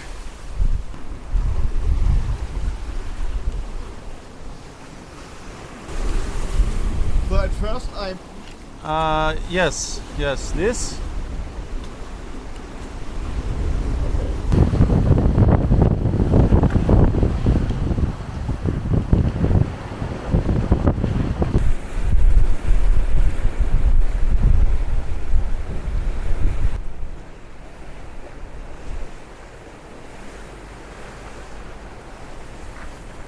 It looks like this sailing is more like a journey through different countries and different types of food. So we've had French food, we've had English breakfast, we had Thai food yesterday, and today it's time for some Italian food. And actually what I wanted to show you is this amazing thing. So here we have this, you probably have seen this, but this is magnetic. So to prevent from going left and right, you can actually just see, it's magnetic, and then you put it down and it doesn't move left and right. We have 5.3 knots of current with us, luckily, amazing. And I'll show you, this is the Ile du Sceau. This is the entrance to the Biscay Bay. So we just came out of the English Channel, we're crossing Biscay now, and this is some serious currents here. 5.4 knots of current. Crazy. We're doing 12 knots speed over ground. Current is still here, 5.4. Amazing. And we're having a huge swell coming from our direction. It's around 3 meters, very long waves coming from North Atlantic. And that's why Bay of Biscay is so tricky. You have wind waves and then you have this swell which is coming from the storms far out on the Atlantic Ocean. And in winter it's the worst, but in summer the cyclones go a little bit up. Now it's mid-April, so it's something in between. But it's, good to lose some body fat. the appetite drastically drops. So this is one, and then here you can see 4 more sticks sticking out, lighthouses from all those centuries. Amazing. Probably loads of history around here. Pizza Italiana, mamma mia. Okay. It's Italian pizza from Netherlands, from Stavoren. Made in Bay of Biscay. What a story. And thank you to Heinz. Heinz from Stavoren. He is the general engineer there, and he helped us today so much with the generator, with the switch. We didn't find the switch. Thank you, Heinz. We sailed into the shelter of the mainland in this island because the main wind is blowing here in the channel. Went a little bit around and the wind dropped to 19 knots and waves went down, so we were able to put up the mainsail. It's actually a third reef now. We were thinking second or third, but we went third reef. Safety first. We have a full Genoa, and during the night we're expecting winds 25 to 30, gusting 35, and we're gonna fly across Bay of Biscay. It's really small sail. When you look at it, the third reef, it's really tiny miny, but it's gonna be more than enough for us.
And you think that sea is big, but right now here there is one boat approaching and it's very dangerous. I'm hardly, so it's 2 miles away and you can actually see there's a big ship. We have the right of the way, but let's see what the ice says. So it's Tasman, it's a big 90-meter sailboat, and here's the problem. The closest position approximate in 10 minutes is 9 meters, which means if we don't do anything we're gonna crash. See, it's in meters, 28 meters in 10 minutes, and this is not good. So I hope he turns away, because we're under sail and I don't want to do too much maneuvers now with these sails. He's under engine, hope he's not slipping. He can easily, go few degrees. And this is not good seamanship from that guy. He's 10 minutes away and he hasn't changed the course. We have eyes, he can see us on the radar. That's really bad seamanship from him. I just hope he's gonna do a maneuver. And another thing is, when you do have right of the way, like we have right now, you're not supposed to do much until really necessary to avoid collision, because if right now I start going left, right, he's gonna be confused. He's not gonna know which way to go, port or starboard. So I have to stand by right now, think about my angles, which way I can avoid easier, not to do any unpredicted jibes, and just pay attention. I have just called him on the VHF and he said, yes, Bobby, I see you. And he's doing some strange maneuvers right now. I mean, he's a professional sailor. Whatever he's doing right now is It's very, very strange. 5 minutes away from us, and he's just right there. So this is how it looks. I'm fully zoomed in. This is obviously way too close. So let's check CPA. You see it's 160 meters in 2 minutes. It's a relatively small boat. It's not a big boat. And seems like the smaller the boat, the closer they want to get. I'm pretty sure that a big tanker would never do such a stupid maneuver and come such close distance. We have a passenger, or it's a stowaway, taking a free ride. Here he is.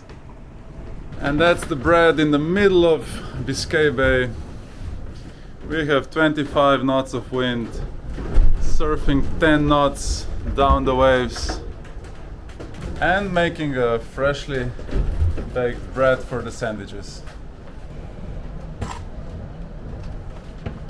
This is the difference between me and a passionate cook, because I would probably just take any bread, put a few pieces of cheese inside and eat it, but no.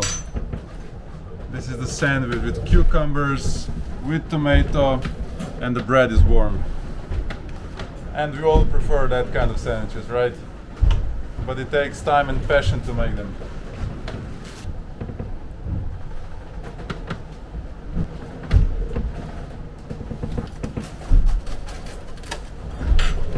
And the best sandwich is the sandwich that you don't have to do, and it's prepared this way. So we have another ship on a collision course. So let's check. It's MSC Isabella, and this time we have a huge boat. This is 400 meters long. That's a huge ship, and the CPA is 0.5 nautical mile, which is relatively close but manageable. It's going to happen in 12 minutes, and we've been also following his course over ground, and he changed for 3 degrees to his port, which means he's avoiding us. So there's no need to call him, because we know he sees us. So this captain is way much better than the one before. Speed of approaching is more than 25 knots, which is a lot. So very quickly this boat shows on the horizon and kaboom, goes over you. If you go to bed for half an hour, it might be way too much to avoid that ship.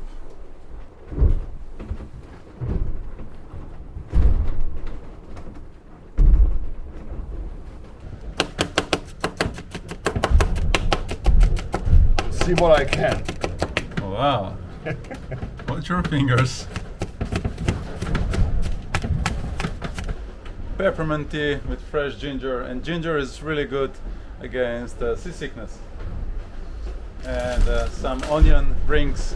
You always need a little bit of poison, so don't eat too healthy. You need to take a little bit poison so that the body gets stronger. And this is my poison for today. Halfway across Bay of Biscay, you see? We're almost halfway. And because the weather has settled down, it's time to start cooking again. So today's specialty is gonna be goulash. Yeah. From Hungary. Yeah. So bon appetit. Bon appetit. Today Hungarian food. So tomorrow, what do we have tomorrow? Or maybe Denmark, Scandinavian food.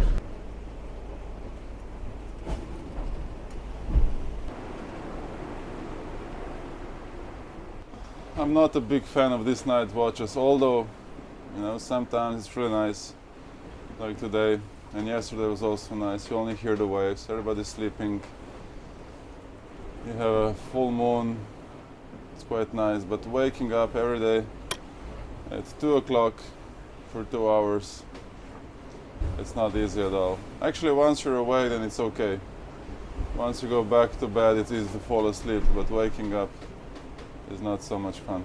One of the things I don't understand why Lagoon does is switches in the bathroom. Where is the switch for the light? Let's take a look. Well, who knows? It should probably look something like this, right? That's the switch.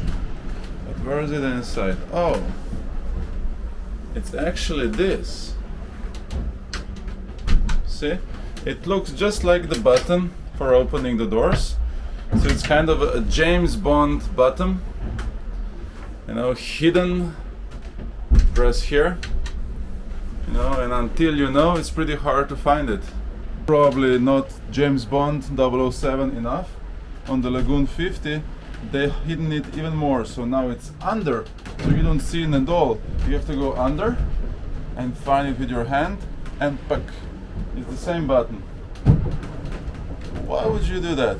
It's a charter boat, right? Lagoon boats are mostly built for charter, which means people come and go. They come for 1 week, and you know, every week there's somebody looking for that button.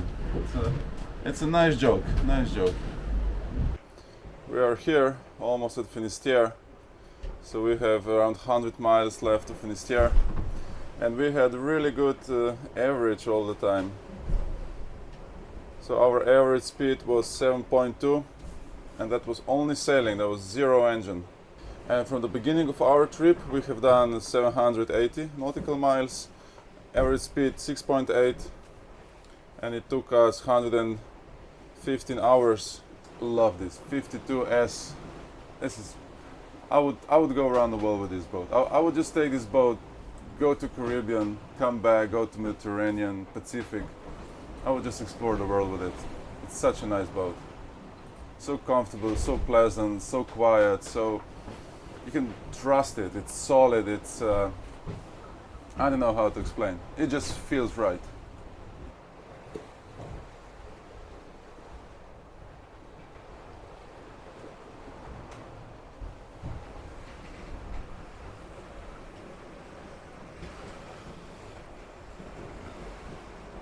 It's always so nice to see dolphins.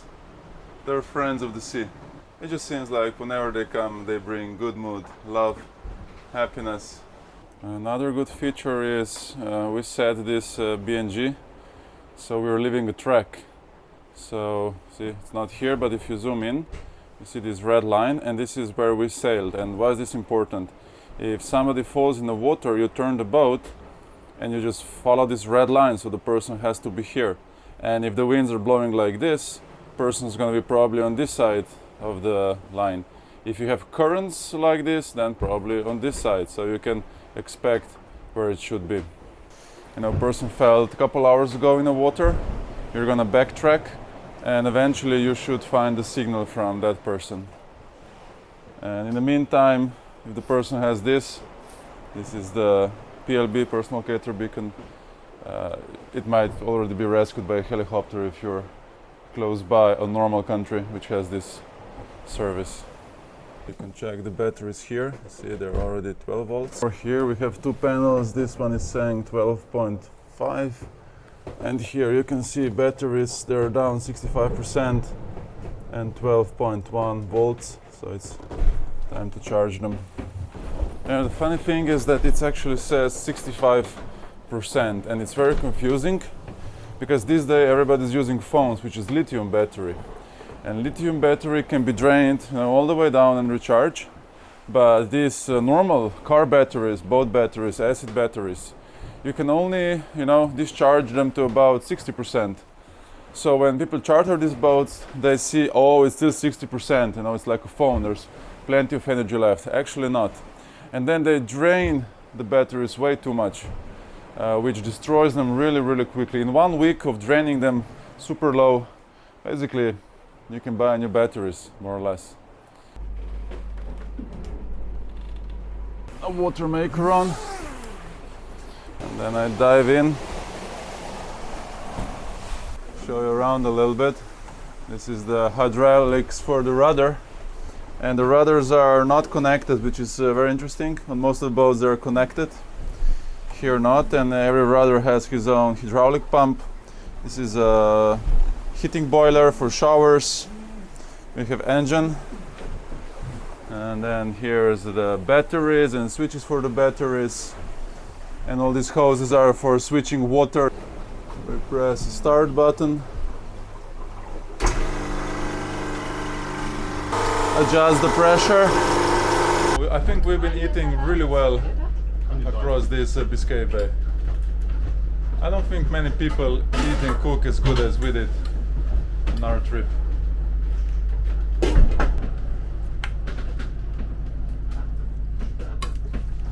And here's one thing that I don't really understand.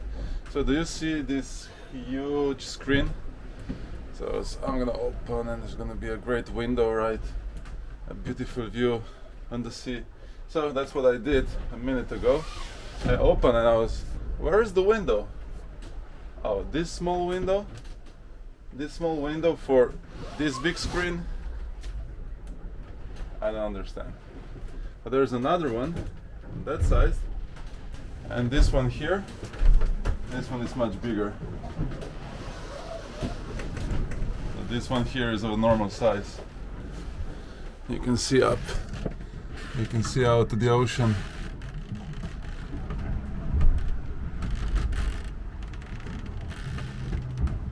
So these are all the big ships on IS system, and I think they're doing kind of a formation, you know, when airplanes go in a formation when they fly. And you can see this is one formation, and I call it a duck formation because this is the mama duck and these are all the baby ducks going behind the mama duck. And this is more like an arrow formation, but there should be 2 more boats. I think somebody messed it up, so they're not gonna get a good score. So this is arrow formation and duck formation. And there's nothing better than a fresh baked bread. How did you say this is called? This is a German dinner. It's called Abendbrot. So this is called Abendbrot. Yeah. This is the German tradition. I think 2 years ago from a friend. Oh, a dolphin. I got it 2 years ago from a friend. It's ship bread. It looks like a big sausage. Yeah. Let's taste the bread that lasts for years.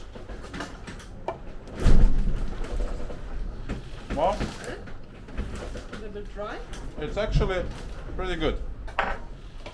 Now we're officially across Bay of Biscay. We're approaching Vigo, Spain. We are 3 hours from there. I applied this morning for visiting Cias Island. It's a national park. The pictures are just beautiful. And I got the permission in 30 minutes. You know, it's Spain. I sent it at 8 o'clock, 8:30, I already had it. I thought Spain people only work from 9 to 12 and they have siesta, but it's absolutely not true. This was the fastest, quickest response I have got from any national park, any government, anything. So thumbs up, Spain. I love you. Now these are the pictures of these islands. You can see it just looks like a paradise. Coming now towards Cias Islands in front of Vigo. In this area you have to look for the nets. This is where they really start, and all the way until Cascais, and after the Cascais loads of nets. So if you're sailing here, stay above 200 meters depth and you should be okay. If you're approaching any of these towns, especially Cascais at night, you're probably gonna hit a net.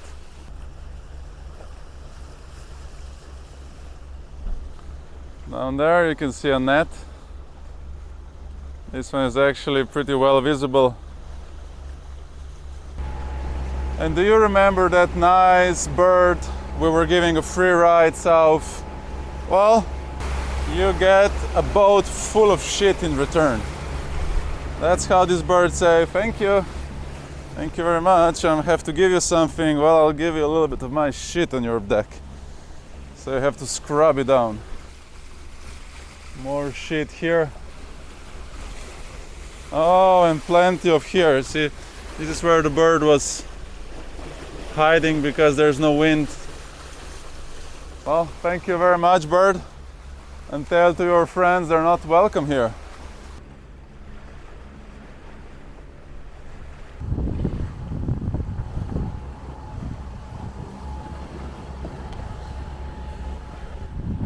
so many nets around here and it's so hard to see them, even during the day. I don't want to think how it's at night.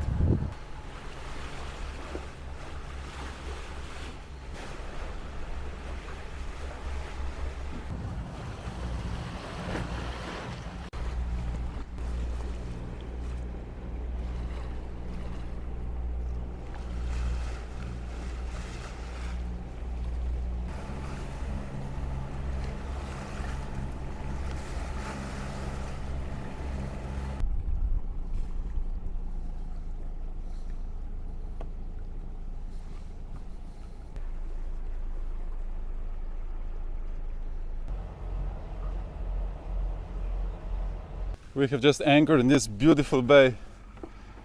It's pretty sheltered. Should stay pretty calm for the night also. And I mean, just look at the scenery. We're the only boat here. There's a couple of fishermen. If you don't like me right now, even if you hate me right now, I can totally understand. And just look at this view. Look at this. I would say this is as good as it gets, really. And we're gonna go for a hike now and later have a beer.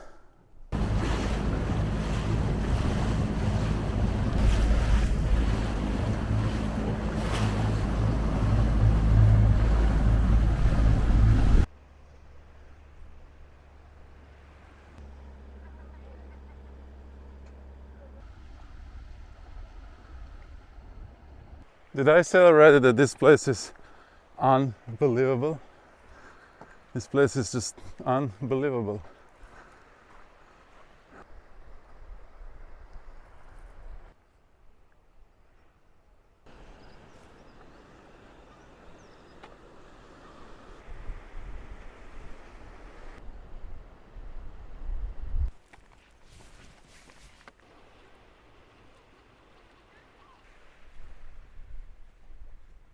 It's a beautiful island. It's amazing, and it was the best decision to make a stop here.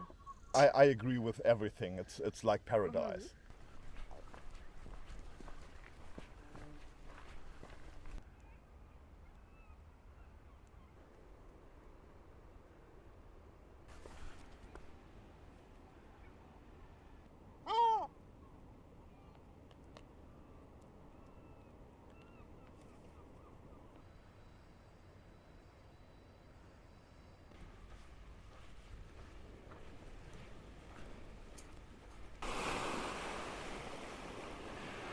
This is a paradise.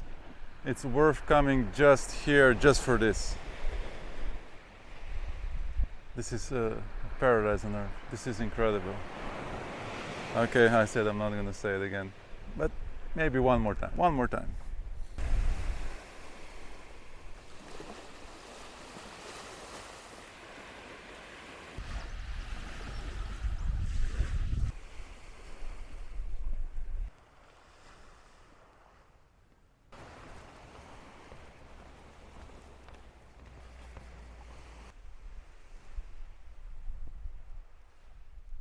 There's only one way to finish such a nice day, and that was with the beer we just had and steaks.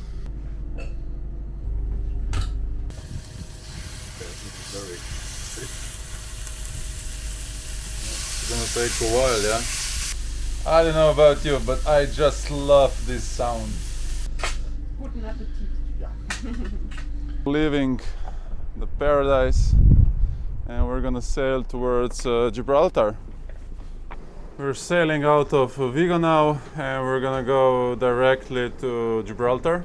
Right now we're having 20 knots of wind, and we have full sails, true wind angle around 150, and this boat is flying.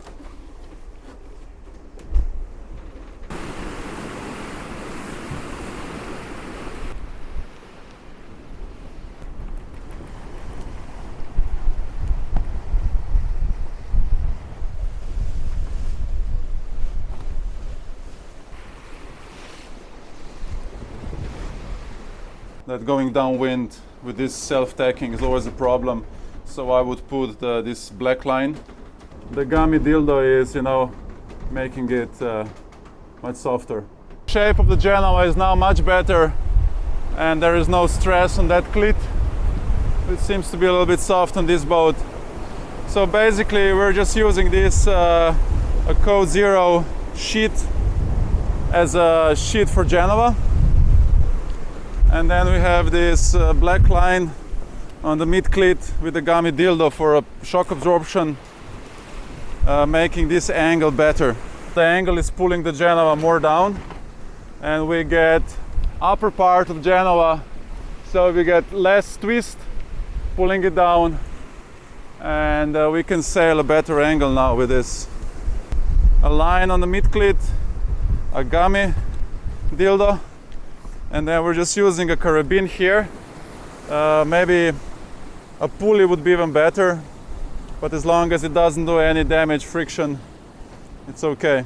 And from here you can see now the angle. See, the angle changes drastically with using this. A little bit bad sides of this boat, and one is definitely self-tacking system. As I've said on all these boats, self-tacking sucks. Self-tacking is terrible. It's just for lazy sailors going upwind, impossible to set the sail, the shape of the sail.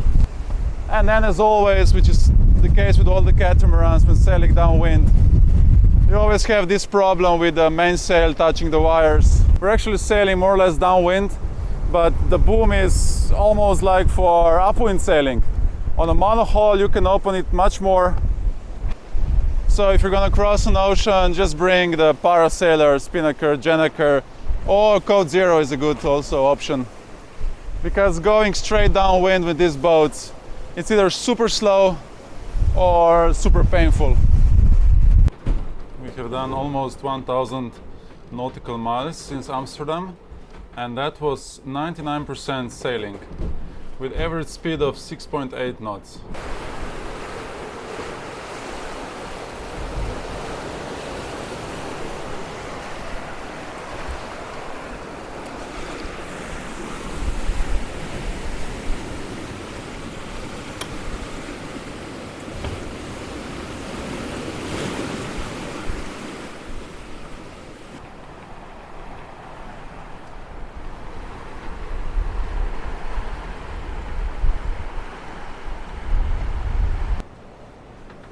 Waves are getting bigger and bigger, but they're still nice, and we're surfing them. This is one of the nicest conditions we got. Perfect wave, loads of wind, the boat is balanced, surfing down the waves, and it's beautiful, you know. It is, it's like when you go to the mountains and there's fresh snow and everything is beautiful. Everything is shining, the waves are just beautiful. Let's look at this.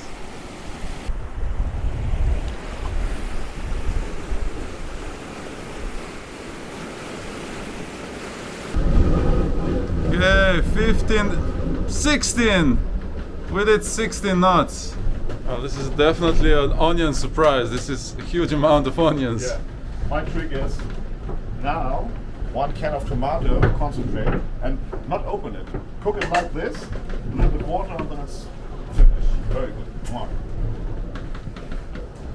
I'm not sure about this tomato, but I mean, I remember once one kid coming home with a big, you know, black thing on the head, and he said that his friend threw a tomato in his head. But yeah, the tomato was in a can. It's probably a bad joke.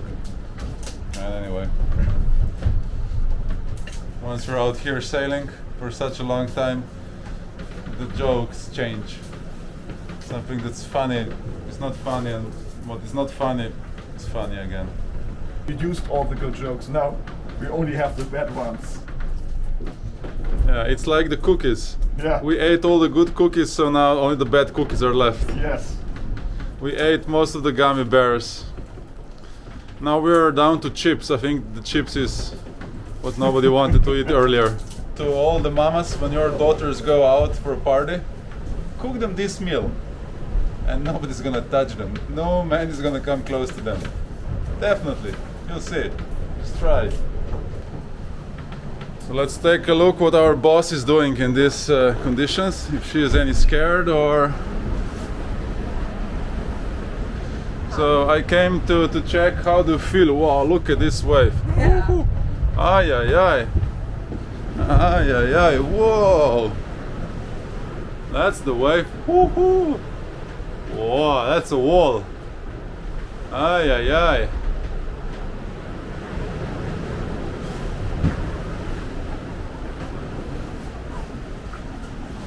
Now here we're talking.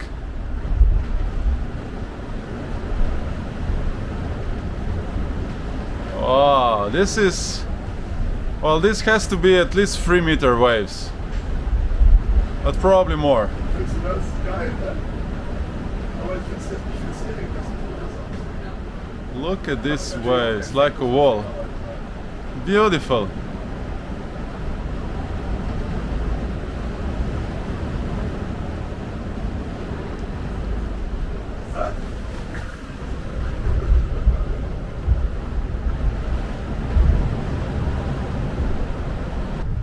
Like normal sailing with 15 knots wind, but we have 30.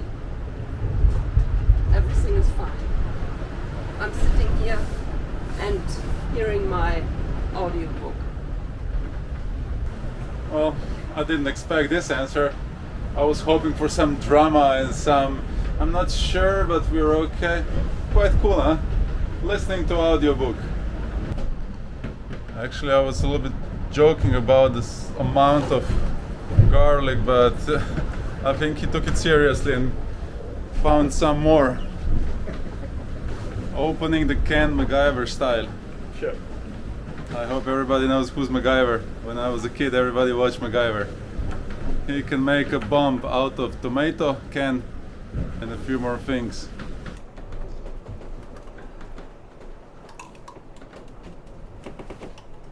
Here is the big cargo ship that wants to split us apart. So he's pointing directly on us. Let's see the name. His Grande Hamburgo wants to cross us in two, make two monohulls out of one catamaran. And we can actually see him far down. It's not so far, I'm not sure on the camera if we can see. This looks more like a Michelin star restaurant than Yeah. a boating Enough? trip. So bon appetit, 14.7 knots we just reached. In the last 5, almost 6 hours, our average was 8.9. It's just amazing. And the boat is so well balanced right now. The waves are now coming from the direction that is just balanced and we're flying. Sunset, slowly getting ready for the night.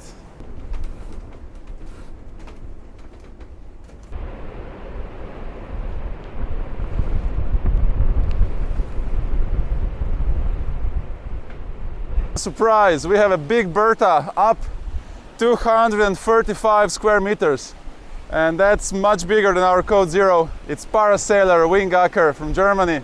Great stuff. 12 knots of true wind, apparent wind probably 100 degrees, and our speed is 8.3.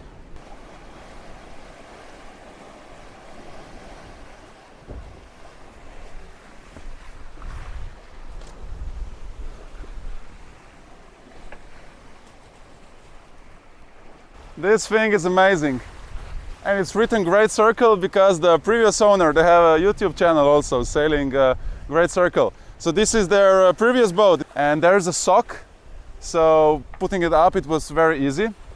Putting down a little bit more tricky if you get caught in high winds, but always use engine to put apparent wind low. You can make a shade with a Genoa or use any old sailor's trick to put it down. And so how it works is, this is another blue line here, and this blue line goes all the way up to the top, and here is a sock.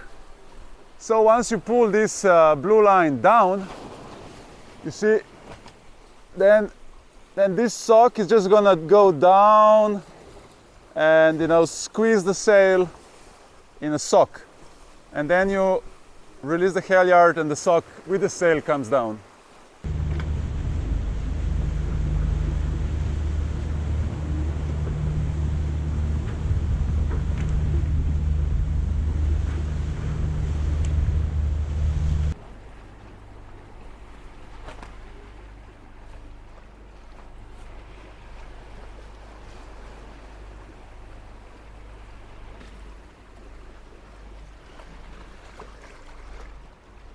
After trying this Code Zero and this Parasailer, I've tried Gennaker before on the Lagoon 42.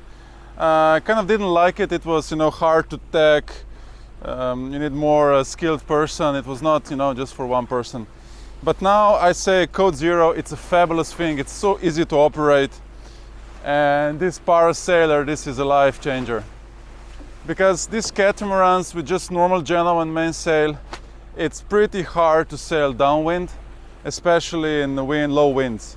So you need at least 15, 20 knots of wind if you want to sail downwind with normal speed, because you just cannot, make a nice shape of the Genoa. Then you cannot open the mainsail, and if the waves are bigger than the wind is, then the sail is flapping. I mean, right now, 10 knots of wind, no trouble. This sail is just up there, doing absolutely no trouble, no work. And we're doing around 6 to 7 knots. So I would say this would be, if you own the boat, you need both of these. You just get them. And it's so easy to use this. Until you mess it up and the winds go up to 25 knots and you're trying to pull it down, then it needs a little bit more skill. Looking good. This is a fresh caught salmon, or is it from the freezer? Oh, we catch it today. It's Good. a typical Atlantic salmon. It's very good stuff. Oh, mamma mia, look at this. Delicious. Today, Mediterranean style vegetables with salmon.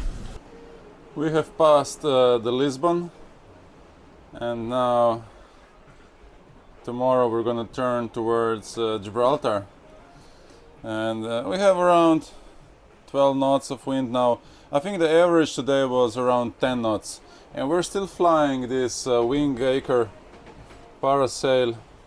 And the interesting thing is that for the last 7 hours our average has been 5.9 knots. It's just incredible.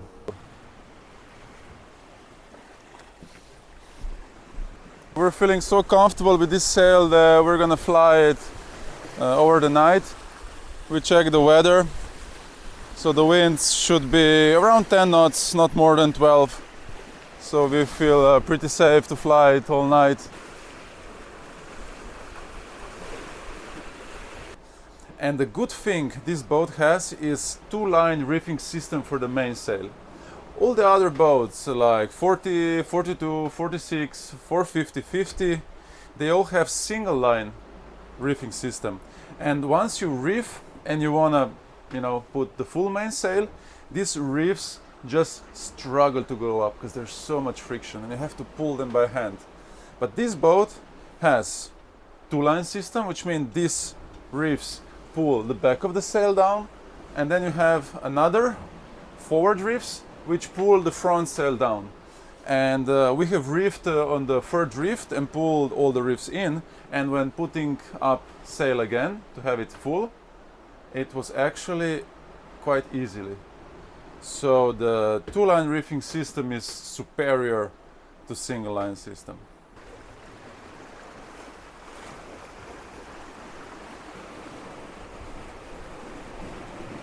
We're turning this cape now to turn towards Gibraltar.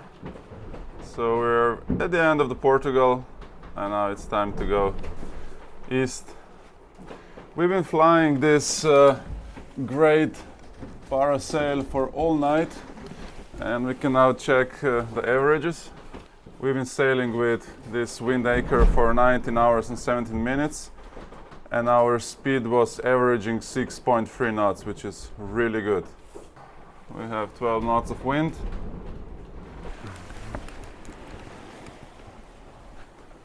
The sail still in one piece. These sails are usually pretty easy to put up and even easier to sail, but putting them down is where the trouble starts. So there's a couple of methods. You have the lazy ones, when you just pull it down and use engines to reduce the wind speed, and that's what we're going to try first, the lazy method. If it doesn't work, because I'm not sure exactly how well this sock performs, then we're gonna go to the racing methods, so opening the sails, making a shade. Eventually we're gonna probably make it. But it's usually when putting it down when the fun starts. People fall in the water, sails get broken, they get twisted to the shrouds, to the sail. So this is probably one of the most exciting moments in the last couple of days. We'll see how it goes.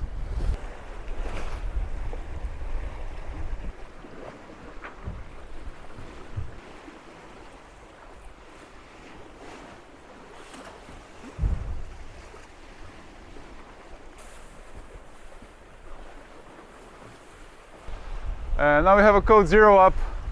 It's another fabulous sail. I could just sit here, watch it.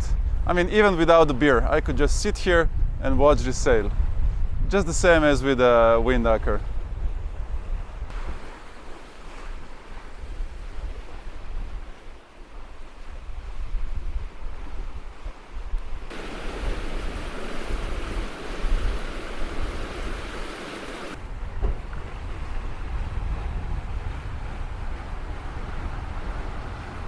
So the leftovers from yesterday, we're gonna fry them a little bit and have a great lunch. And now after 1,300 nautical miles, we started the engines. Terrible. But what a luck we had until now. For water we are doing 6.8. We have a little bit current, so that's why our speed over ground is 8.4. These are the revolutions per minute. These are engines hour. This is temperature for starboard, which is okay. Okay, and temperature for port side. And now the fuel consumption. So this one is using 5.6 liters per hour, and this one also around 6 liters per hour. So together we are burning 12 liters per hour. Now I reduced speed to 2000 revolutions per minute, and we can see the difference. So now they're burning 4 liters, and the speed dropped from 7 to 6.2, 1800. And the fuel consumption dropped to around 3.2 liters. And the speed is now 5.8. So we are really optimistic because we put plates first and then we catch a tuna.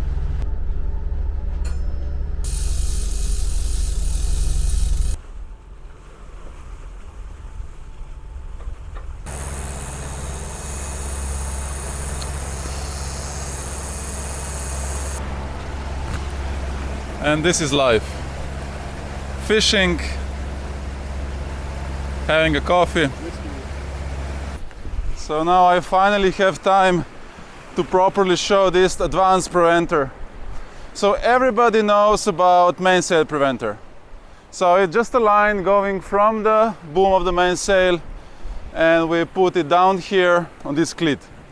So it would prevent accidental jibe, and so it's normal. But why is this advanced one? Catamarans have this problem that sail is touching the shrouds. You can see all the buttons are touching way too much.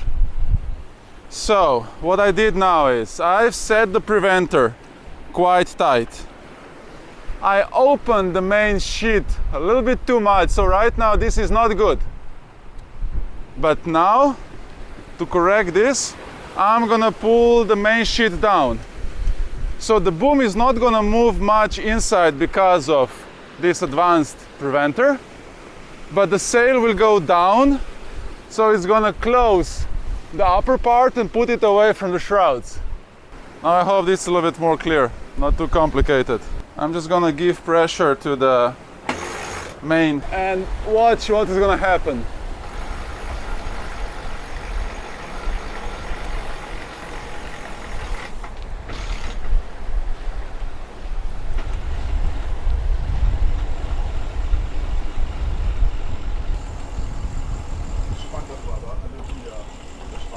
Okay, so now if you take a look at the sail, you will notice that it's not touching shrouds at all. You see? It's not touching at all. So I can actually loosen the main sheet a little bit. And now this preventer, it's under the tension, but it's under big angle to the cleat, so the cleat should be fine because the rope is going like this. Should be just fine, and there's no impact forces. Shouldn't be. So why did we do this? Now the result is that the boom, the mainsail, is open more than it would be otherwise without this advanced preventer, which gives us more surface area parallel to the wind, which means more speed. And also kind of stable sail against the waves and the wind shift. This system with a rubber dildo looks to be really good. So we're using a Code Zero sheet, and then it's attached to the dildo to prevent high strength to the cleat. And then this sheet from Code Zero is just a normal one. And you get a nice shape for the butterfly sailing downwind. And the mainsail, we're using this advanced preventer, which is also doing a great job. We have a pretty good shape and just flying butterfly downwind. Butterfly system I just showed you, it's kind of a proven way. That's how I crossed Atlantic Ocean on Lagoon 50, because we had no Code Zero, no spinnaker, nothing, just genuine mainsail, mostly straight downwind, terrible wind conditions we had. And so we had to sail butterfly for most of the time in winds around 15 knots. It's just, terrible conditions. We're having 19 knots of true wind speed, and the boat speed for water 7.7. It's just beautiful.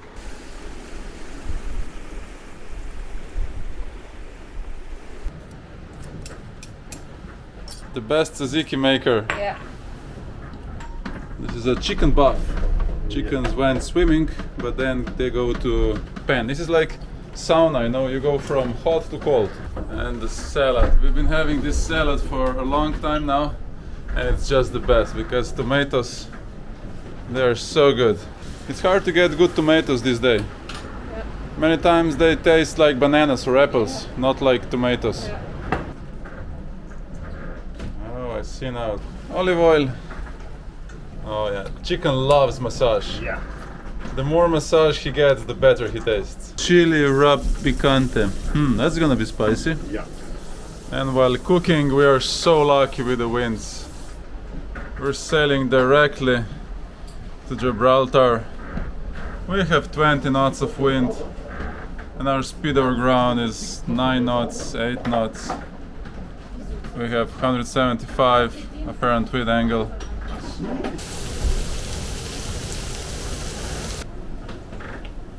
Kind of international food, but kind of Greek because we have tzatziki. This is a great Greek style. This is another good trick, a safety trick. So if you have a very important thing on the winch, then you do a safety turn. Just do another one, very simple solution. Because somebody might be playing, kids might be running, somebody might, just hook, put it off the sail tail and everything goes.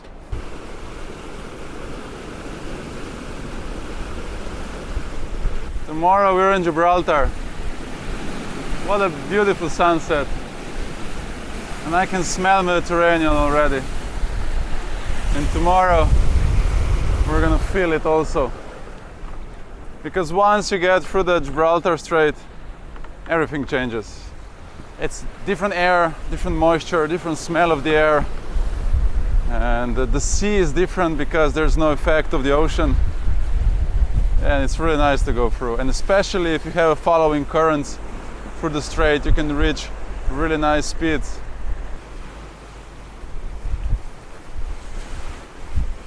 And here we are between Africa and Europe. Strait of Gibraltar. Getting close to the most narrow part near Tarifa. And you can see all the traffic, all this is boats going through. And we're staying on the inside, we don't want to go to the separation zone. We stay here near coast, that's where we're supposed to be, small boats. Behind me, Europe, and on the other side, Africa. And so lucky to be here during the daytime again. Last time we were during the night, which is also very nice because you can see all the lights.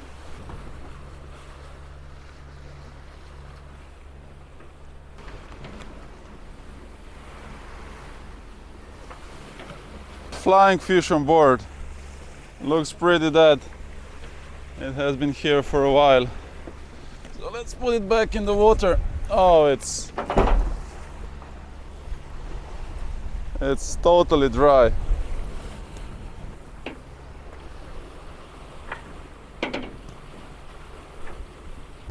We're past Tarifa now and the current keeps going up. Now we have 3.4 knots directly from behind.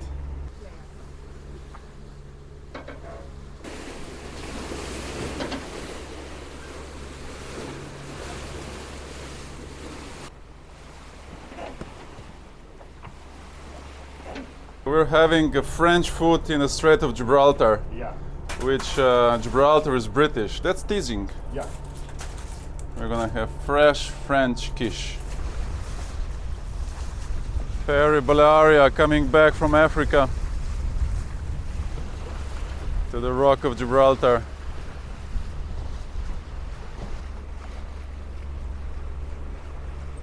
And many times Mediterranean can be tougher than the ocean sailing.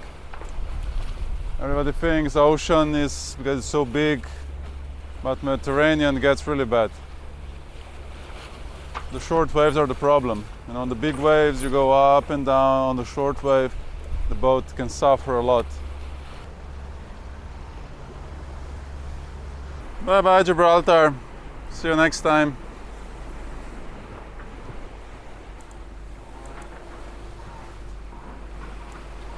Another day, another delicacy from our chef. Hackfleisch. Hackfleisch, that was pretty Yeah. close. And this is a special German Hackfleisch. It's Frikadelle. Frikadelle. Frikadelle. Sounds like hamburger.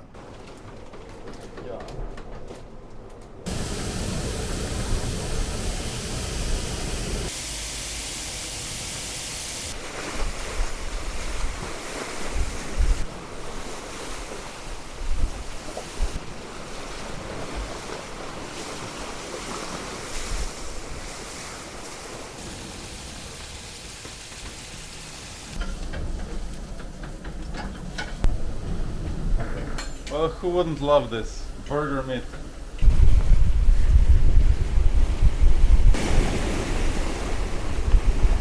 We are now turning Cabo de Gata. A very nice place here, mountains.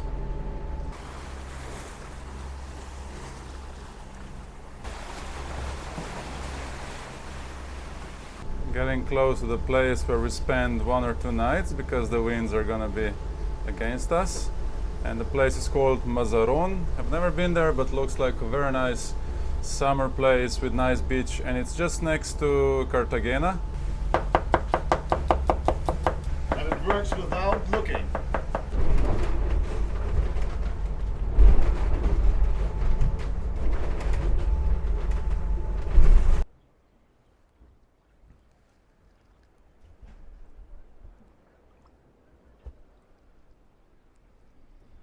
We're gonna stay here for 2 days because the winds are gonna be just too strong. No point going upwind with engines and banging the boat.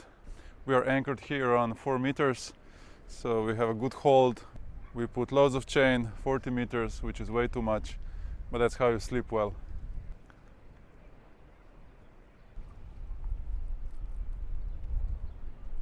Car is ready.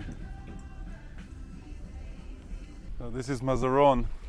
Right now, very sleepy town, but in summer it has to be crowded. This is a beautiful beach here, nicely protected from the north winds. Palms and trees, loads of summer houses. It started raining a little bit outside, very unusual for South Spain. But I found this cave.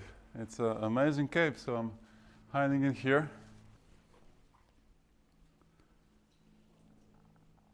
Entrance and rain in South Spain. Time for some Italian food. Pasta bolognese.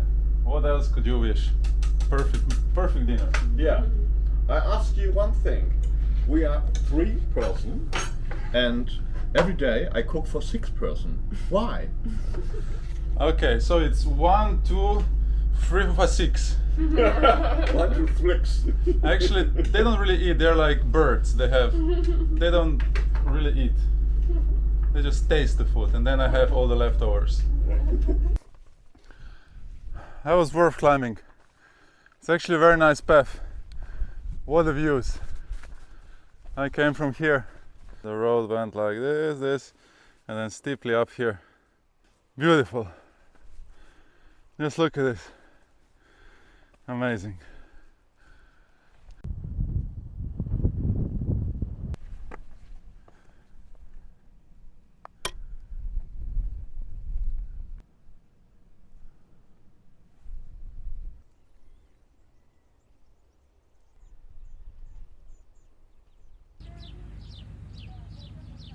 Fishermen came with a lot of catch. Everybody's watching, buying fish.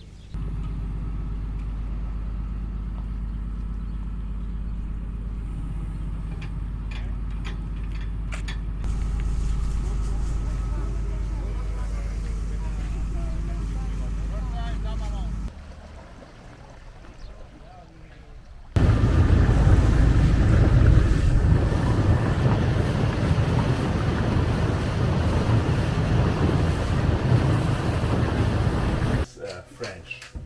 Today we have French, and just look at this. And Greek salad again.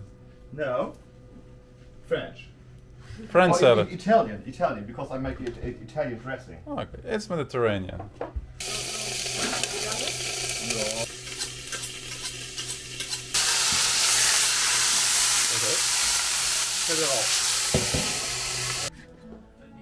Just look at this. I don't know how he knew how long to make it, but this is perfect. If this is not a perfect dinner, I mean, this beef and salad and peas, and it's healthy and it's good, and look where we are. We are in the middle of South Spain. Just look at this. Had a walk up there in the morning. I had a swim yesterday. We're about to leave the anchor, and we have around 2 days to Barcelona.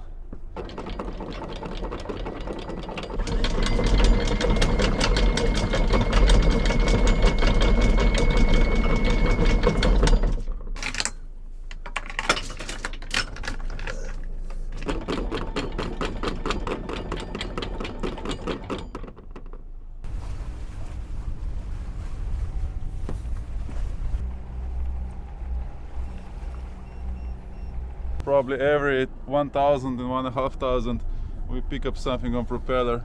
It's time to swim again. Luckily it's pretty warm today. We're in the Mediterranean.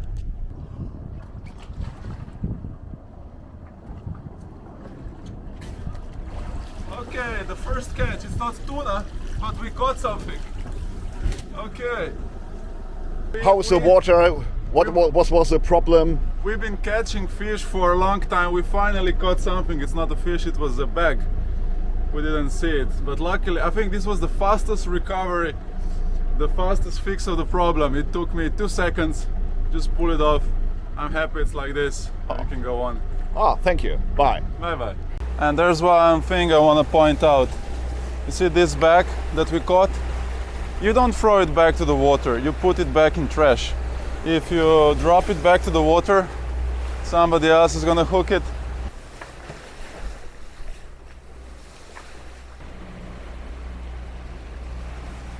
We're now turning Cabo de Palos. This area is marine reserve.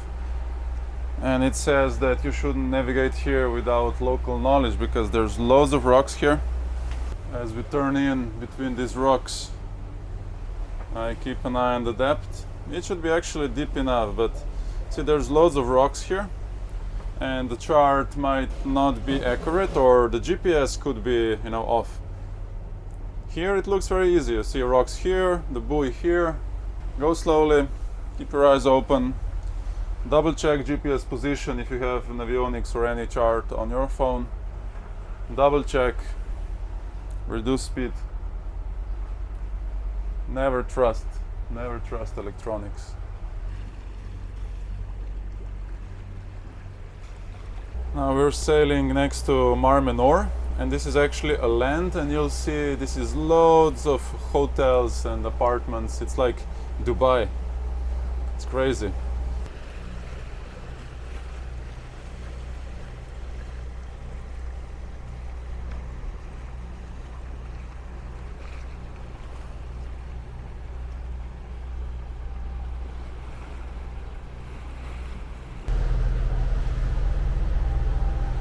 And then you put all the leftovers in one big pan and just cook it. If you like this kind of holiday, stay in a hotel, eat all day, drink all day, all inclusive, be on the sandy beach, Mar Menor could be the place for you.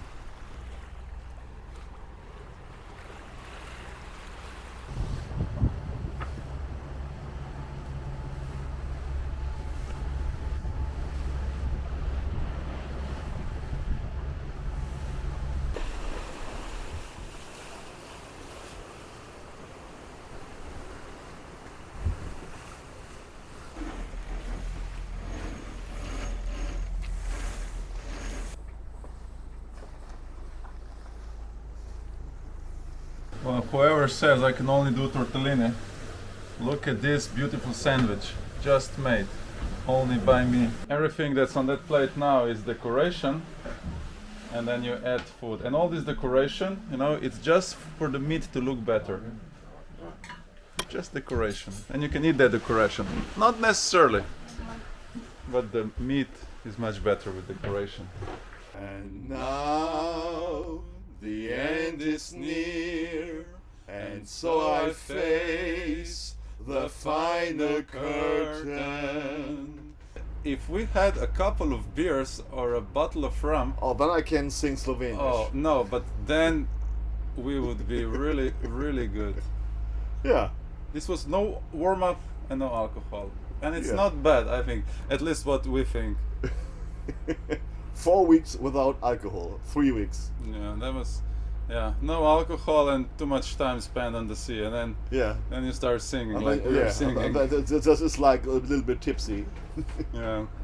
I was very lucky on this trip to have such a wonderful crew. We had a great time for 2.5 weeks. Super lucky with the weather. We sailed most of the time. Only had a couple of issues with the boat. We solved everything. And super lucky with Gunner's cooking abilities. Yeah. It made me fat. Yeah. I hope so. And I'm super lucky. We are super lucky. We have such a good skipper. I never learned so much useful things in my life since the last 2.5 weeks. Thank you very much, Igor. It was a wonderful trip. No, thank you, thank you. This is it. Early morning, we're in Barcelona.